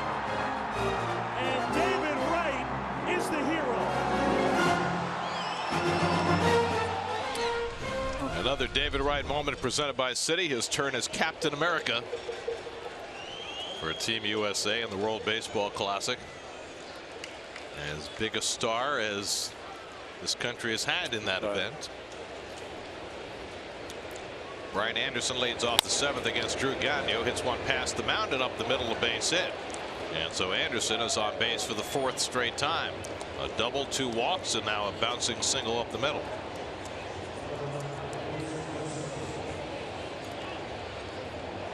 Well, we've been talking about Mets pitching. Let's check in with Steve Gelb. Steve. You know, guys, the Mets pitching staff had a new pitching coach this year, and he made his presence known very early on. He said he wanted to lead the league in hit batters, not because they were headhunting, but because he wanted his guys to pitch inside. And boy, when you look at the numbers, the strides that this pitching staff made in that category, it's unbelievable. The Mets as a staff led the major leagues in pitching in the inner third and the inner half of the plate, and compare that to just a season ago where they were 27th in the league pitching inner third and 26th pitching inner half. Boy, good stuff, Steve. Dave Highland is a no-nonsense, no flowery words, just this is how you get it done. He's got a toughness to him that I think is very important. So those are the numbers. Yeah. Those are fascinating numbers. But from what you observe, do you feel as though working inside more has paid off for this staff? Oh, absolutely. I mean, if you start at DeGrom's year, his ability to throw inside to left-handers is part of the reason he had his year. Under the glove of Rosario and into left center. Anderson will go first to third, and the Marlins have runners at the corners. If Rosario comes up with that ball, it's a double play, but it went just underneath him. He had it, and he just came up too quick on that ball. Rosario makes that play 99 out of 100 times. Didn't get the glove down.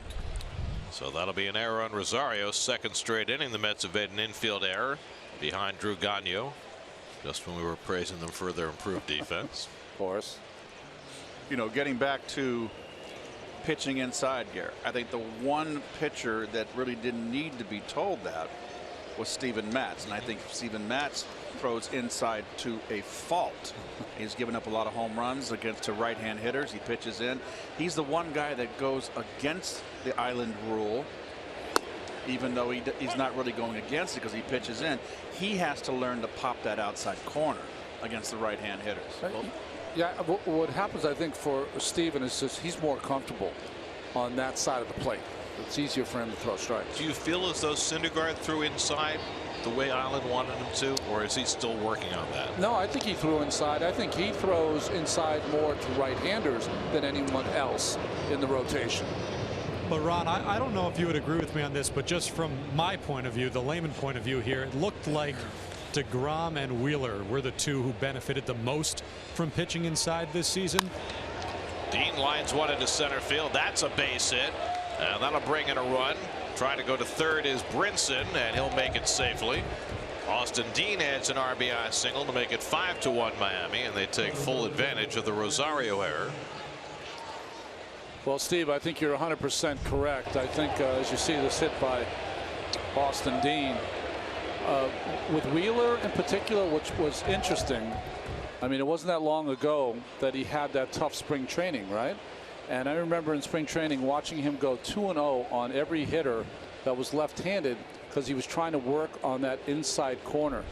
And finally he got comfortable with it about halfway through the season, felt comfortable with his health, and then after that he took off. But that was part of the reason. Absolutely. And we were talking the other day about how DeGrom pitching inside in Island's mind was the big key to not allowing that home run spike like he did a year ago. DeGrom's home runs per 9 were the best in the major leagues this year, but Zach Wheeler, who also gave up a bunch of home runs last year, he was number 3 in Major League Baseball.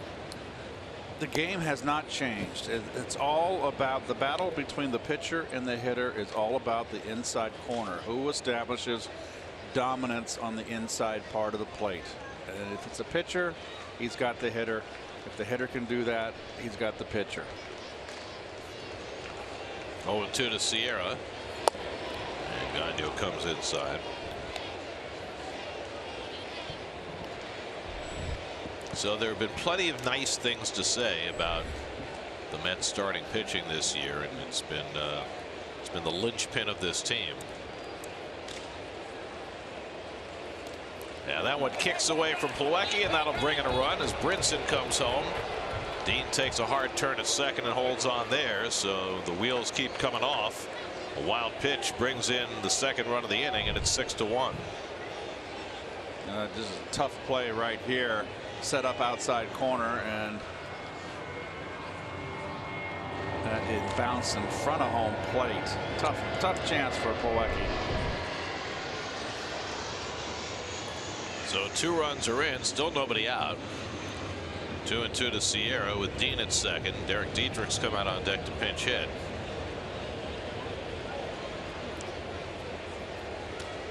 So for all the nice things that you can say about the Mets starting pitching, the converse is true for the most part for the Mets bullpen, which isn't to say there haven't been some good stories in that bullpen this year, but overall it has vastly underperformed what the Mets had hoped.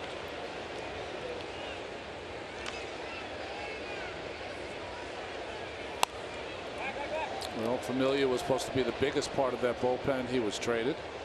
Swarzak was supposed to be the setup man. He's been hurt for most of the year, and those are the numbers that show how tough it's been. And probably the biggest number of all, 13 losses this year when the Mets have led after 6 innings. The worst winning percentage in the league when leading after 6. Well, Lugo has been the most reliable. He's had himself a good year in that bullpen. Just inside 3-2. Those are those numbers. 13 losses leading after 6. Only the Diamondbacks had as many. But you know, you can't blow leads late and expect to be in the postseason, and none of those teams are going to be playing after Sunday. You know, Lugo, Gazelman was certainly a terrific story, although he faded a bit late in the season. You know, other guys have had moments. Those are the guys who've pitched the most this year out of that bullpen. Sewald started well, but then faded. Blevins had a very disappointing year up and down. And you know, Familia's ERA below 3. Nice change right there. That was deceptive. Familia just couldn't find his rhythm. He was very erratic. Yeah, couldn't throw strikes. So Sierra strikes out for the first out of the inning, and Derek Dietrich will bat for Jose Urena, who will leave after 6 very good innings. Well, there's Gazelman on the left, Lugo on your right. They're shut down for the year. So when you look at the Mets bullpen and their overall lack of performance, you know, the Mets brought in a lot of power arms last year when they traded away some of their veterans. We've gotten to see a whole bunch of those guys this year, Drew Smith and Jacob Rame and folks like that, as Rame gets up now in the Mets bullpen. And you just wonder going forward, first of all, how much bullpen the Mets will try and import for next year. Will they go top of the market? Will they try and, you know, fill in at the edges? And then who amongst this gaggle of young pitchers is a candidate to stick next year? I like Bachelor a lot, and you know what, Jacob Rame has thrown better the last 3 or 4 times out. You know, he's been up and down so much. You know, he's got a straight fastball, throws hard, but his breaking ball wasn't so great. But of late, I've seen a very, very good slider. It's impressed me, and if he can find the bottle that, he's going to be effective.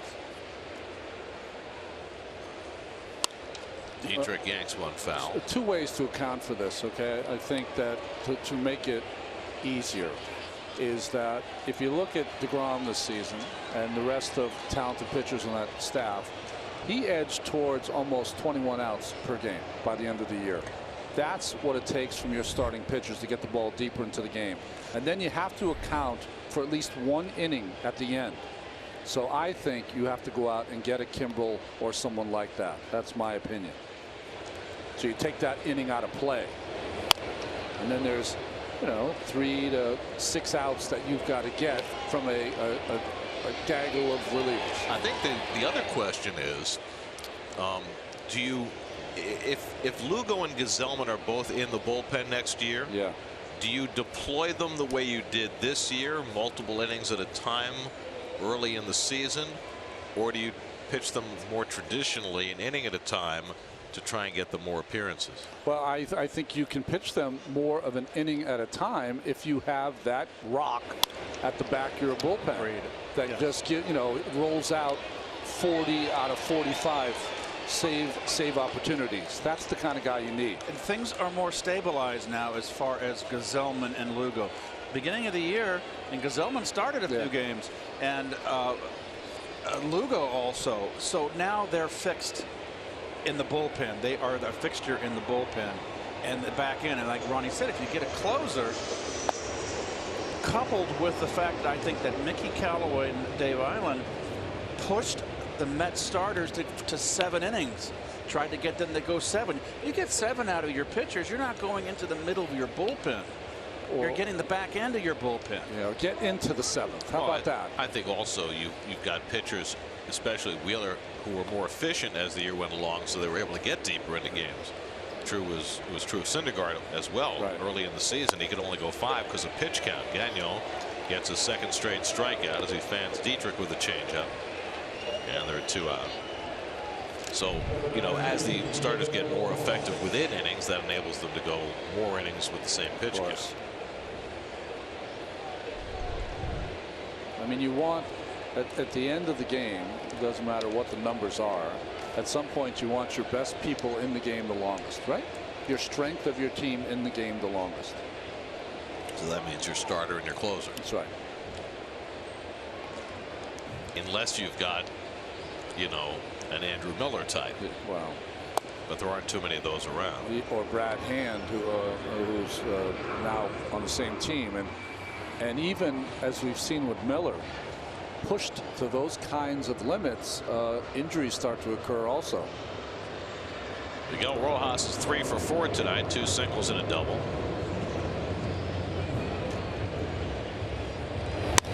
And he hits another ball sharply into left center for a base hit. And that'll bring in another run as Dean comes in to score. A 4-hit night for Miguel Rojas, and it's 7-1 Miami. Killing the Mets tonight. And his habit of just wearing out the Mets. Looks like a world beater against the orange and blue.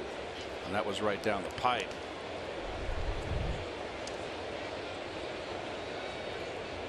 Well, with Lugo and Gesellman shut down, there's going to be some relievers that are going to wear it unless they get some people out.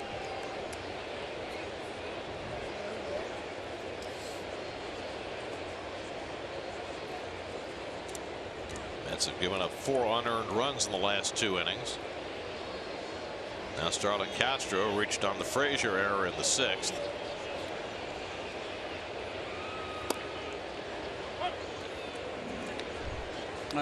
Knee-high, middle in. I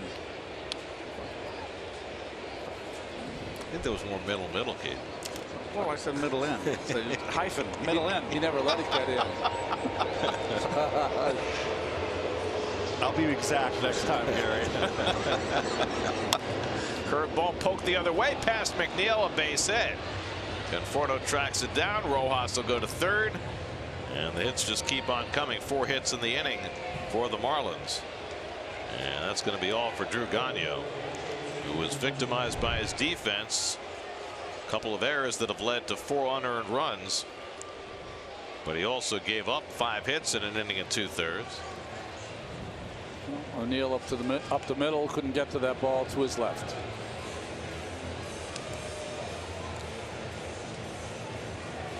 Well, they hit him pretty hard there. A lot of 1st and 3rd. So Jacob Rame will come in to replace Drew Gagnon. Call to the bullpen brought to you by Verizon. 7-1 Miami in the 7th. We'll be right back.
Jacob Rame trying to get the final out in this top of the 7th. And here to relieve Gagnon. Rame, you can see his numbers. Left-handed hitters, right-handed hitters, got to get those numbers down. Through a scoreless inning against the Braves his last time out. JT Realmuto takes a fastball in the corner. It's 0-2. Realmuto has not yet joined the parade for the Marlins tonight. He's gone 0 for 4 with a couple of strikeouts.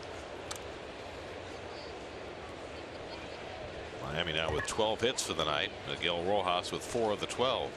Realmuto hits one up the middle. Now he's got a base hit, and that'll bring in a run. Rojas is in to score the 4th run of the inning, and it's 8-1. Boy, 0-2 hit. Change up. Right down the middle on the change. And his first 2 pitches were so good. Well, real down the middle, down. Okay, a little more up than I thought. But it was a changeup. That's just good hitting right there by Realmuto. So now Peter O'Brien will be the 9th man up in the inning. He has already singled and doubled, driven in a run, scored 2 tonight. And O'Brien pops one foul, 0-1. Well, there's the playoff picture. The Rockies have command in the West. All they need to do is win tonight to clinch a postseason berth, and they are up. Well, they were up. They're not up anymore. Trey Turner just tripled in 2 runs. It's 2-1 Washington leading Colorado in the 4th. Dodgers are hoping for help there. So are the Cardinals, who lost today to the Cubs and put themselves in a precarious spot. Now a game and a half behind LA for the 2nd wild card. Dodgers are in San Francisco later. The other thing at issue is home field in the series between the Braves and whoever wins the West. Right now the Braves and Rockies have the same record. Colorado has the tiebreaker. They won the season series from the Braves. And the Dodgers also won the season series for the Braves. If they wind up winning the division, and they're tied with Atlanta. Phillies are getting pounded down the stretch. It's going to be their 9th straight loss if they fall tonight. They only have 1 hit in the 7th inning. O'Brien watches outside. It's 2-2. Brian Anderson, who led off this inning, is on deck. Marlins has scored 4 unearned runs here in the 7th, with Rosario's error opening the door. In fact, Drew Gagnon has now been charged with 5 runs in an inning and 2/3, all unearned.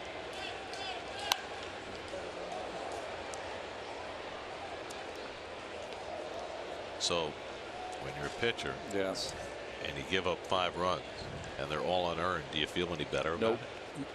Nope. I mean, it's good for the ERA at the end of the year, but you don't. You remember that he might have given up some unearned runs, but he also gave up some hard hit balls too. 5 base hits. Yeah. 2-2 to O'Brien, and he struck him out with the fastball. So Ray finally puts an end to the top of the 7th, but not before the Marlins score 4 unearned runs. Stretch time, 8-1 Miami.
Tomorrow, it's the final game of David Wright's career. It will be a very emotional night for every Met fan, and particularly for number 5. Our coverage begins at 6 o'clock tomorrow night, right here on SNY.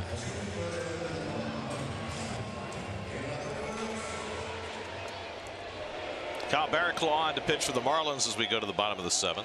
It's been a strange season for Barraclough. He was their closer for a while, but inefficient. Lots of walks for Barraclough this year. Fastball, at times an unhittable slider and changeup. Todd Frazier has walked, then been caught stealing, and popped up tonight. Todd is 0 for his last 13, 4 for his last 44.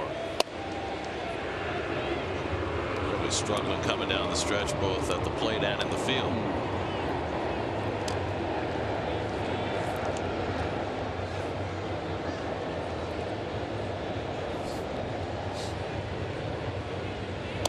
And the curveball from Barraclough misses 2-1. Jose Urena went 6 innings, 1 run, 5 hits, 4 walks, 2 strikeouts, 95 pitches, as his late season run extended into his final start. ERA his last 7 starts, 1.80 for Urena. Barraclough gets the curveball over, and it's 2-2.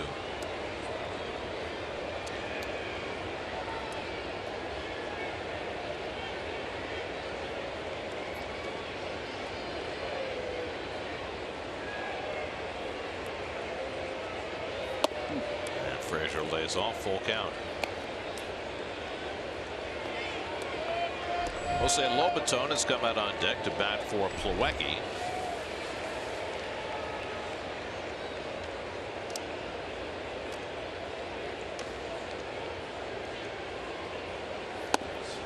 And there's ball 4, and Frazier walks for the 2nd time tonight.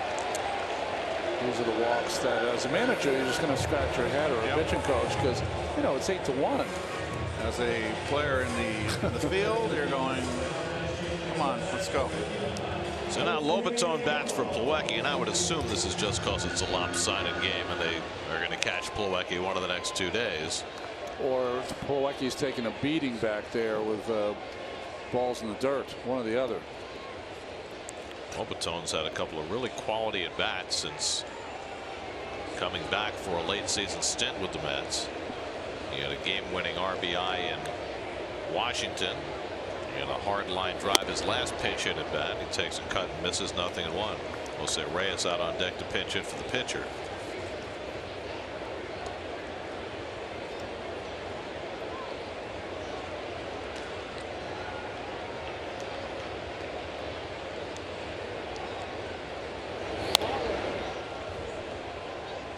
Nothing in 2 to Lobaton.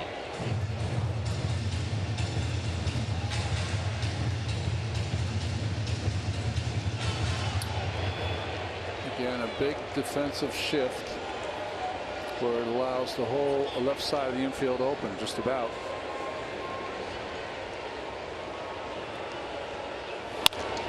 Lobaton grounds one.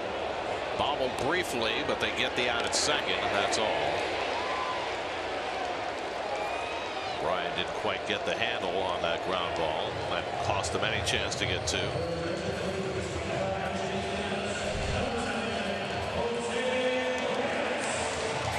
Fielded that, oh boy, bobbled it big time. Almost fielded that ball like a catcher. Well, there was a catcher, so maybe that's why. Yep. So it's a 3-6 force play for the first out. Lobaton aboard, now Jose Reyes.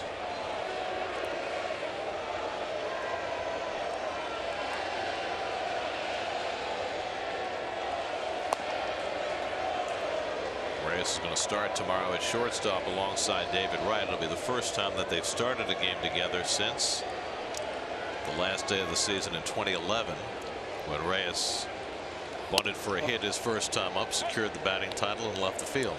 Gee. That's a nugget, Gary. I remember that well. What you might also remember is that the first time Reyes and Wright started a game together, it's popped up in a shallow center, and left fielder Dean will grab it for the second out. First time they started together in 2004 when David came up, they did not stand next to each other in the field. Reyes at second? Second, because Kaz Matsui was playing shortstop. That's right. Right. And then the next year they moved Reyes back to short. I'd really know nothing about the Mets, Gary, if it wasn't for you. Well, from 2006 on, you're pretty good. I've gotten better. I've gotten better. And from, say, 83 to 91. I was invested then. Here's Brandon Nimmo, who's been on base 3 times in a row, continuing to enhance his on base percentage, which is now up to .405 with 2 hits and a walk today.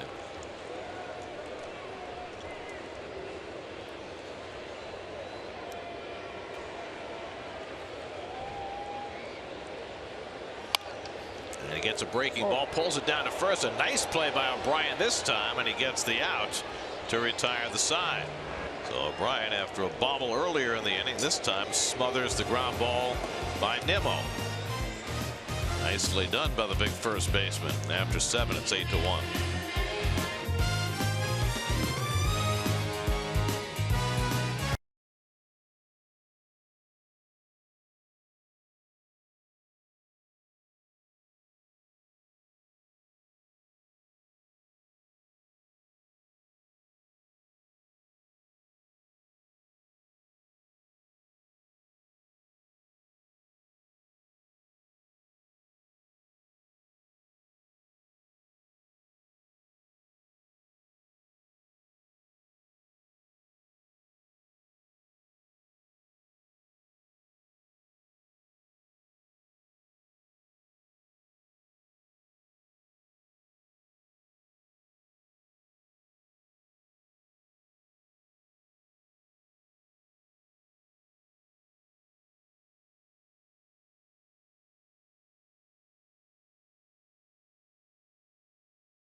Field barehanded.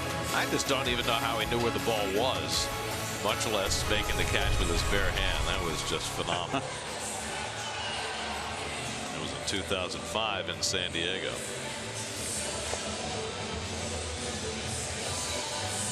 That's a Jose Lobaton behind the plate now after he batted for Plawecki. And Tim Peterson will pitch for the Mets in the 8th. Well, Tim's had a tough time. This is his 22nd game. Got off to a real hot start, split finger, but then he lost command of the split finger, and as a result, you see he hasn't given up walks. Problem has been he's been giving up hits. He's had a couple of good outings since he's come back, most recently as a September call-up. Pitched a 1-2-3 inning in his last outing. So we are told that one of the 5 runs against Drew Gagnon will be considered an earned run. So 5 runs, 1 earned in an inning and 2/3 against Gagnon. Rain went a third of an inning, no runs, 1 hit. Now Peterson pitches the 8th. Brian Anderson's been on base 4 times already tonight with a single, a double, and 2 walks.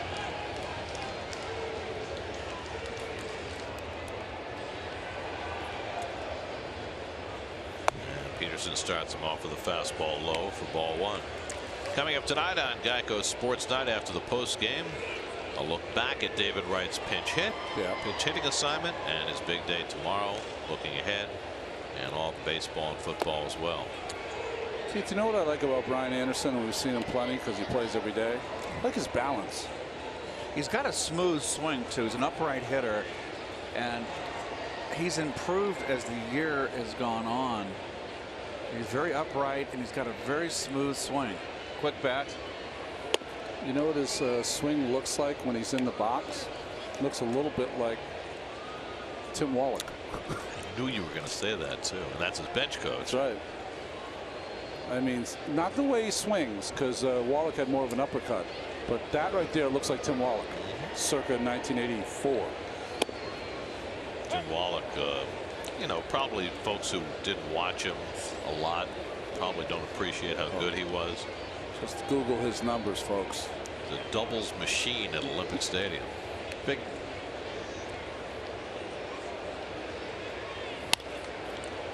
Anderson skies one. McNeil waiting for it and pulls it in for the first out. New York Mets baseball on SNY is brought to you by Citi. Citi is proud to partner with Global Citizen Festival for the 7th consecutive year to continue to support the organization's mission to end extreme poverty and solving some of the world's biggest challenges. Learn more at globalcitizen.org/Citi. And by the Aetna Better Health of New Jersey, healthcare provider of the game, City Life Neighborhood Clinics. Here's Lewis Brinson. He's 1 for 4 on the night, an RBI double.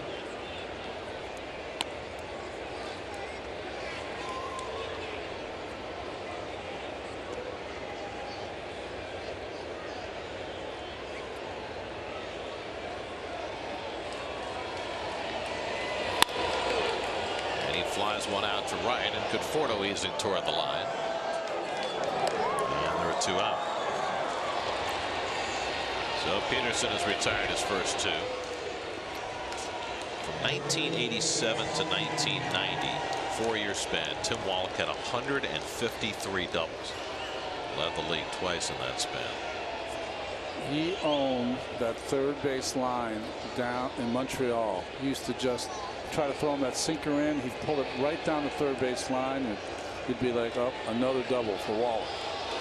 That was a ballpark that yielded a lot of doubles because the fences were so high. It was a big ballpark. That was a pitcher's park. If you were a line drive hitter with the turf, gap to gap, boy, it was wonderful for you. And that was, Wallach was an extra base doubles guy. And what was overlooked, his defense was extraordinary. Yes, defense was terrific. Austin Dean golfs a splitter foul on that terrible turf. Oh, gosh. It wasn't even like that turf was like old before they put it in. That turf, folks, was like an old rug that, you know, you get waves and wrinkles on it. That's how that turf was in the Olympic Stadium. They needed one of those mats you put below the carbs. Evens it out. Dean's tried to hold, but he went around on the high fastball. Another good inning for Tim Peterson. He sets him down 1-2-3 in the top of the 8th. Still 8-1 Miami.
Good night to Shea Stadium.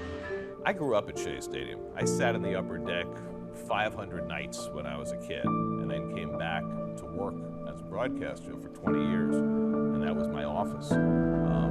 So there were a lot of emotions running through me. Gary Cohen's 30th anniversary series presented by Spectrum concludes as he shares one of his most emotional moments on air, broadcasting a Mets game when he helped set the scene as old Shea Stadium closed its doors for good on this date 10 years ago. See the full feature on SNY.TV. As Galloway takes over in left field, he'll bat ninth. Harleen Garcia comes on to pitch for the Marlins. You guys were a little emotional that night. Oh, yeah. I was very emotional. Walked through the crowd. Remember that, Keith? Yeah. Walked us through the crowd. You know, Gary, I was just thinking because, you know, Keith's book came out this year, and it was fantastic as Galloway comes in. Oh, nice play by Galloway just into the game, avoiding his teammates and making the basket catch for the first down. Wow, that was a danger. Nice to see him come in, though, and take charge. Rojas with the slide could have upended him, but he just swerved in time. So I was thinking about Keith's book that came out this year. Fantastic book, bestseller. If you ever write a book, 500 Nights in the Upper Deck. That's the title. That's great. I've got lots of titles for my book. I just have no intention of writing one. You might get bored in your retirement, Gary. I might get bored, but I can think of 1,000 things I'd rather do than write a book. Read a book. I just do not enjoy writing. Yeah. I don't enjoy the process. I don't have the patience for it. It will never happen. Now I could do, and I was told to, like if somebody wants to interview me and write a book, that I can see happening. Like a memoir? But actually sitting down and writing a book, it's just not good. I can barely write an email.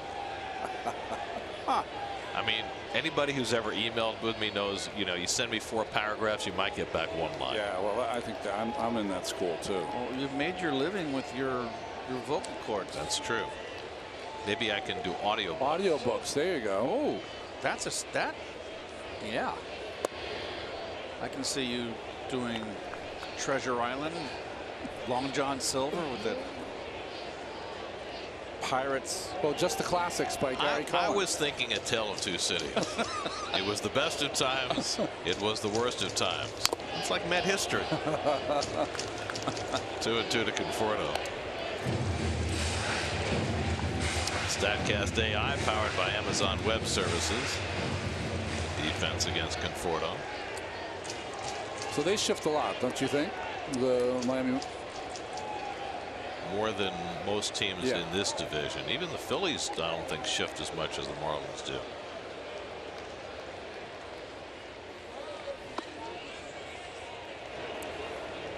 Full count to Conforto. Jay Bruce on deck. We've seen Harleen Garcia as a starting pitcher.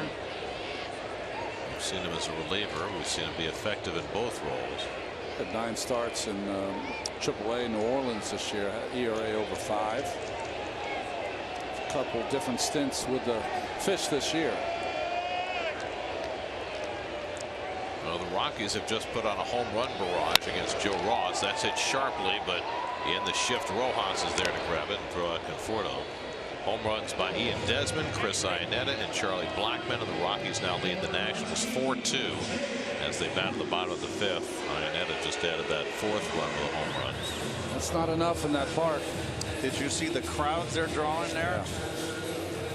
I thought it was very interesting that David Martinez said that Max Scherzer will only pitch Sunday if the game is important to the Rockies. So otherwise Scherzer's going to shut it down and not pitch again. Now, you know, if you're Max, I think you want to compete if there's something on the line, and I think that's the thinking. But you're also pitching at Coors Field and really putting your ERA at risk. Well, I don't think Max worries about that. He likes any kind of you know, wall that he can bust through. But I would find it the hardest part would be, okay, am I on? Am I off? Okay, I better just prepare like I'm on, because you would figure that it's going to mean something to the Rockies. If it's a game of any consequence, Scherzer has to start. Well, if the Rockies win today and tomorrow, it really won't be of any consequence. Right, that's right. Anderson throws out Bruce. Side retired. 5-3 put out. 1-2-3 inning for Garcia. Sends us off to the ninth. 8-1 Miami.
Ninth inning, Tim Peterson will start a second inning of relief. Magneuris Sierra leads off for the Marlins in the top of the ninth. Sierra 0 for 4. He's driven out a run with a ground out tonight. And Peterson gets a fastball in for a strike. Sierra, then Isaac Galloway hitting ninth in the order, and Miguel Rojas. Rojas has a chance for his first ever 5-hit game. And the splitter just misses. Well, that's where we are. Just above the Cheese Doodles. It's a good place to be. On the City Pavilion.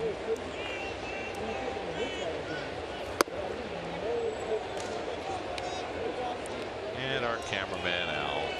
Normally, hi Al. Asks us for candy. Yeah. Schmoozes between innings. He's all lonely tonight. Lost without us. Sang the song "Year of the Cat" when he was younger.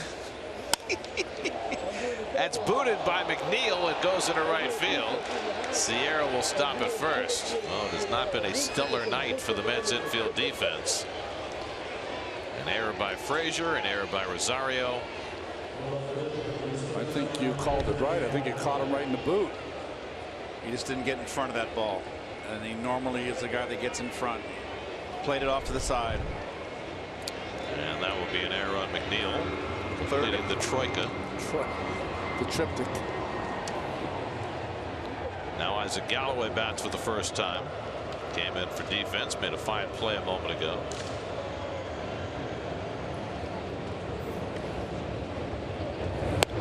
And he goes after a high fastball from Peterson. 0-1. Peterson. Oh, the first two errors led to 4 unearned runs. Sorry, Ronnie. No. I was just saying that, you know, we've watched all these right-handers with good stuff have their period of time where they were the go-to guy. Peterson had that moment earlier in the season. And he's looked a lot better since he just came back. I mean, it's only his, what, 3rd or 4th appearance since he returned. It's hard to judge your relievers in September when they're pitching once every 5th, 6th day, right? Galloway skies one to right, and Conforto eases over. 1 out. Let's see what's coming up on WB Mason post game live. Gary Apple, Nelson Figueroa, guys.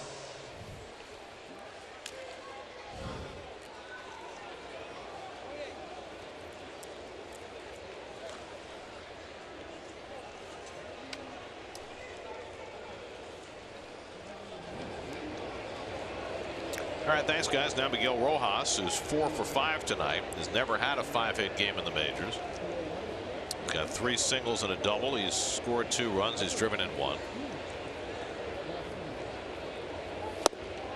And goes after a first pitch changeup, 0-1.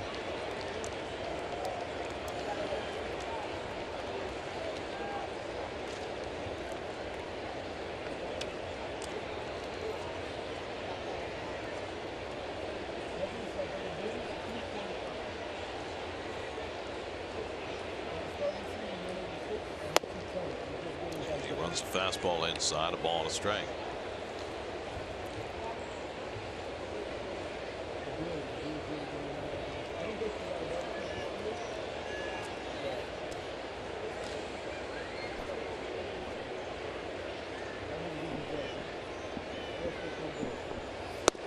And a knee-high fastball, 1-2. It's been an interesting year for Rojas in that he had never hit more than 1 home run this season before this year, and he's at 11. But his batting average has gone down significantly. So the question then becomes, does a little guy do himself a disservice when he tries to hit more home runs? Tonight that hasn't been a problem. Well, he's not really a little guy, but he's got a little game, or in the past he has. Line to left, back goes Dom Smith and reels it in on the edge of the warning track. And Rojas is denied in his bid for a 5th hit. 2 out. SNY Super Slow Motion is brought to you by your Mercedes-Benz Tri-State dealers. Mercedes-Benz, the best or nothing. So I just wanted to say a couple of things since this is my last game. I wanted to thank the women and men that are responsible for putting us up here. Getting us out of the booth is a very difficult thing to do. And boy, they've made it so comfortable. So thank you. I want to thank you two in the booth. It's a privilege and an honor to work with you 2 men. It really is. 13 years now. Woo, we're getting. Fly ball into left center. Nimmo is there to retire Castro. Getting over. Ronnie still has another half inning to go. We're not going to let him go just yet. We have more to say. 8-1 Marlins in the 9th.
Welcome the captain back to the lineup. Relive some of David Wright's best Mets moments with a whole day dedicated to the Right Stuff presented by Citi. It all begins Saturday tomorrow at 10 a.m.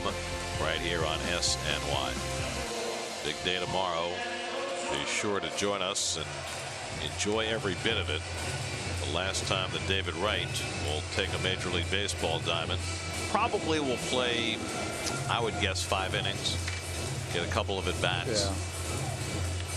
And there will be some tears shed, some smiles beamed, and a whole lot of closure, for lack of a better word, for the career of one of the great all-time Mets. Nick Whitgren comes on to pitch the bottom of the 9th. Ahmed Rosario takes a strike. I think it's great that you're going to have him in the booth tomorrow. I think that's fantastic. Rosario drove in the only Met run in the first inning with an opposite field single. Jose Urena went 6 solid innings, a lot of run on 5 hits. Kyle Barraclough and Harleen Garcia each pitched a hitless inning, and now Whitgren trying to finish it off.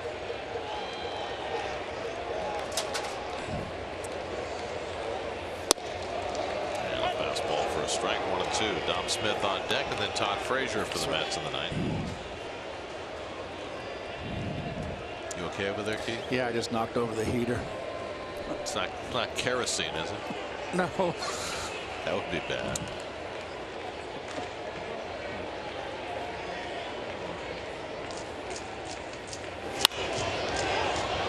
Fouled away.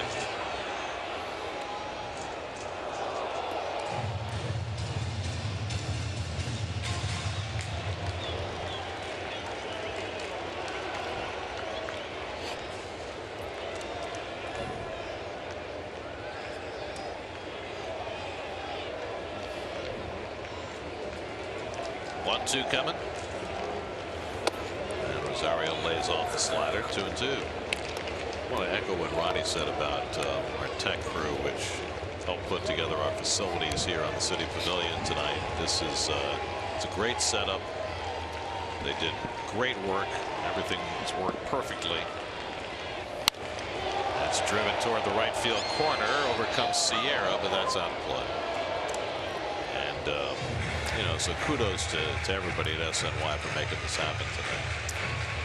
And then they got to break it down when this game's over. They got to take all this down, all this equipment, and take it wherever they take it, probably back into our booth, and get set up, and then set it up again for tomorrow night's game. And don't forget, they also have to clean up all the food left behind. That's right. The TV talk, as they call it, the strike. I should say we didn't leave that much food behind. Most of it we consumed. That's right. This was as heavy a consumption of food, at least on my part, during a game that I can ever remember with us working together. I mean, they brought us some awesome stuff. We scarfed it. We did. Good bat here for Rosario leading off in the 9th.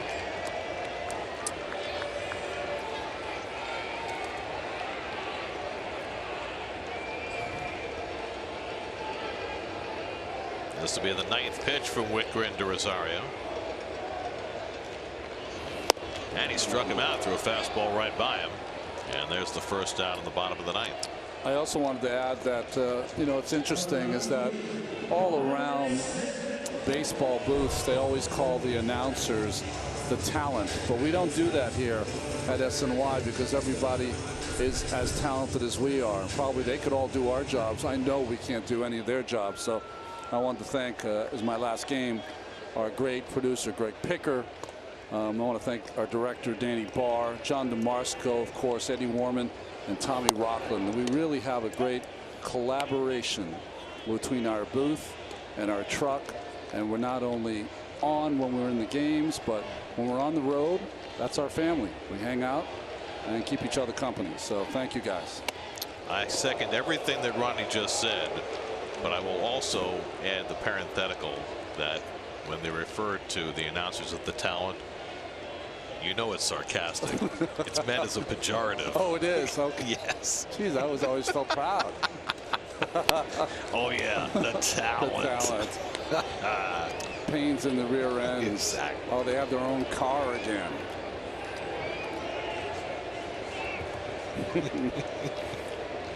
Well, I always thought that was an inside joke.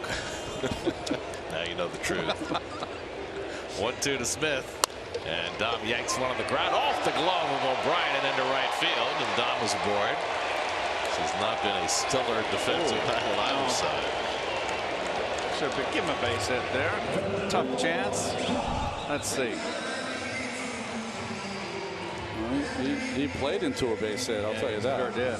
That's got to be an error. No, he's going to give him a base hit. Home book. Because he played it into Howie a Carpet, he doesn't have a home book. Oh, well, either way. And he charges an error. See, I know Howie. It's Howie's last game of the year, too. He's not going to go out on a home book call. Come on, Howie. Howie, if that was me over there, you wouldn't have given an error. I'm going to peel it. If it was you over there, it wouldn't have been an error. She would have made the play. Don Frazier's walked twice tonight. Otherwise, 0 for 1.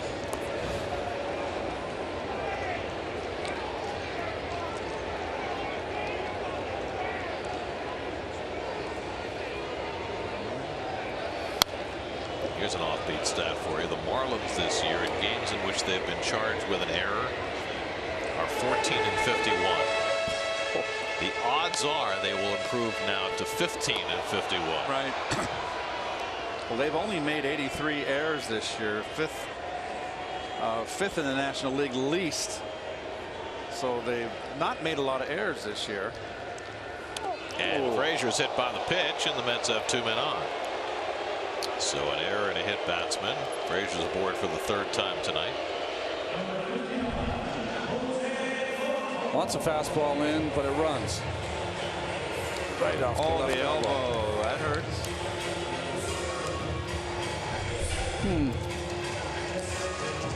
It's interesting in today's game. Todd Frazier that doesn't wear any protective armor. Now Jose Lobaton will bat for the 2nd time. Pinch hit for Plawecki and stayed in. Into a forced play in his only at bat.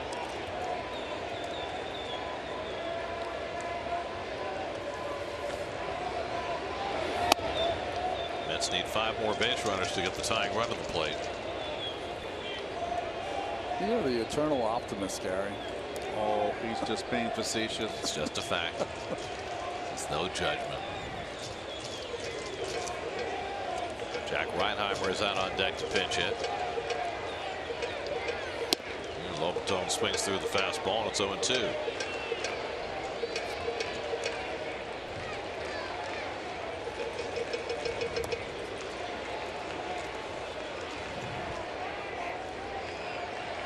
Keith and I will be back in the booth tomorrow for the big one.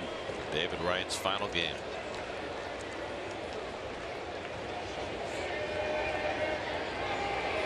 And Lobaton down on strikes.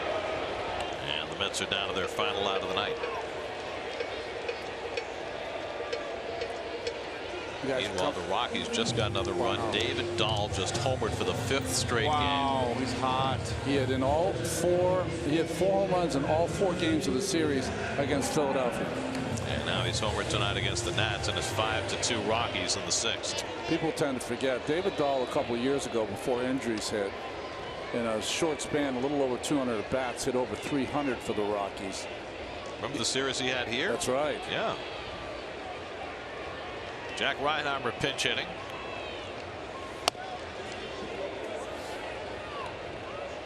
So the Rockies try to win their 8th game in a row and put a little more space between themselves and the Dodgers,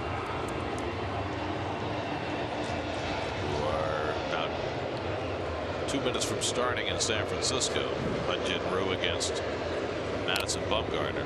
That one knocks the mask right off Real Muto, and it's 1-1.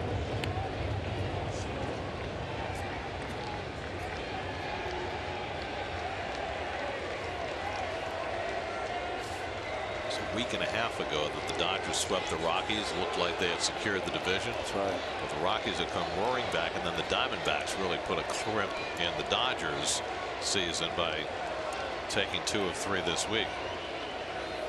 I mean, the Dodgers have put themselves in a precarious position. I mean, favorites this year to go back to the World Series from the National League, and they might not make the post. Well, yeah, and even if they do, they'll have to go to Milwaukee for the wild card game, it would appear, and that's not going to be easy.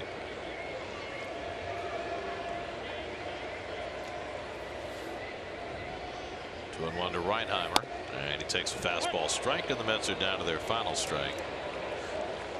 Well, the Dodgers got help today from the Cubs. When the Cubs beat the Cardinals, that just took a little bit of pressure off the Rockies and the Dodgers. And it made it more likely that both of them would make it to the postseason. 2 out, 2 on, 2-2 to Reinheimer. And he skies one deep to right, back toward the corner, and foul. Realizing that's a good place to sit if you're a fan. In that section, there's a lot of foul balls, at least in this game, have gone right in that area. Problem is the angle that we're at. We have no idea what direction they're actually going. That's right.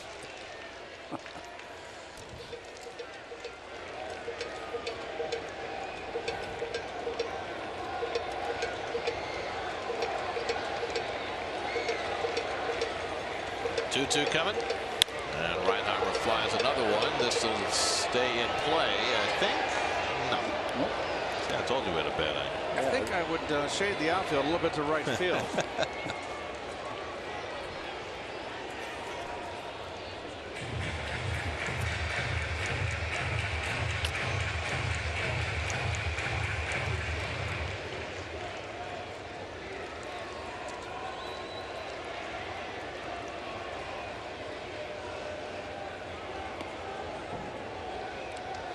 Nick Wickren 25 pitches deep into this 9th inning and looking for that final strike.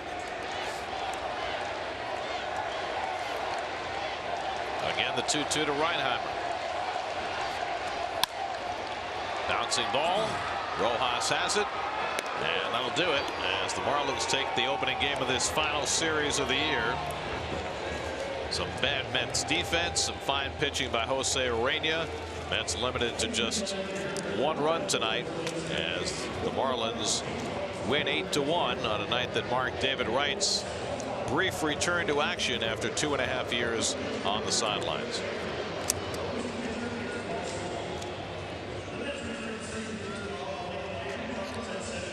Here's your game summary presented by Citi.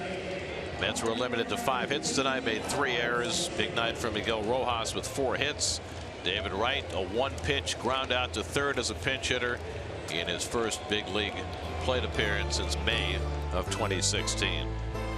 Marlins win at 8-1. We'll have more from Citi Field in just a moment.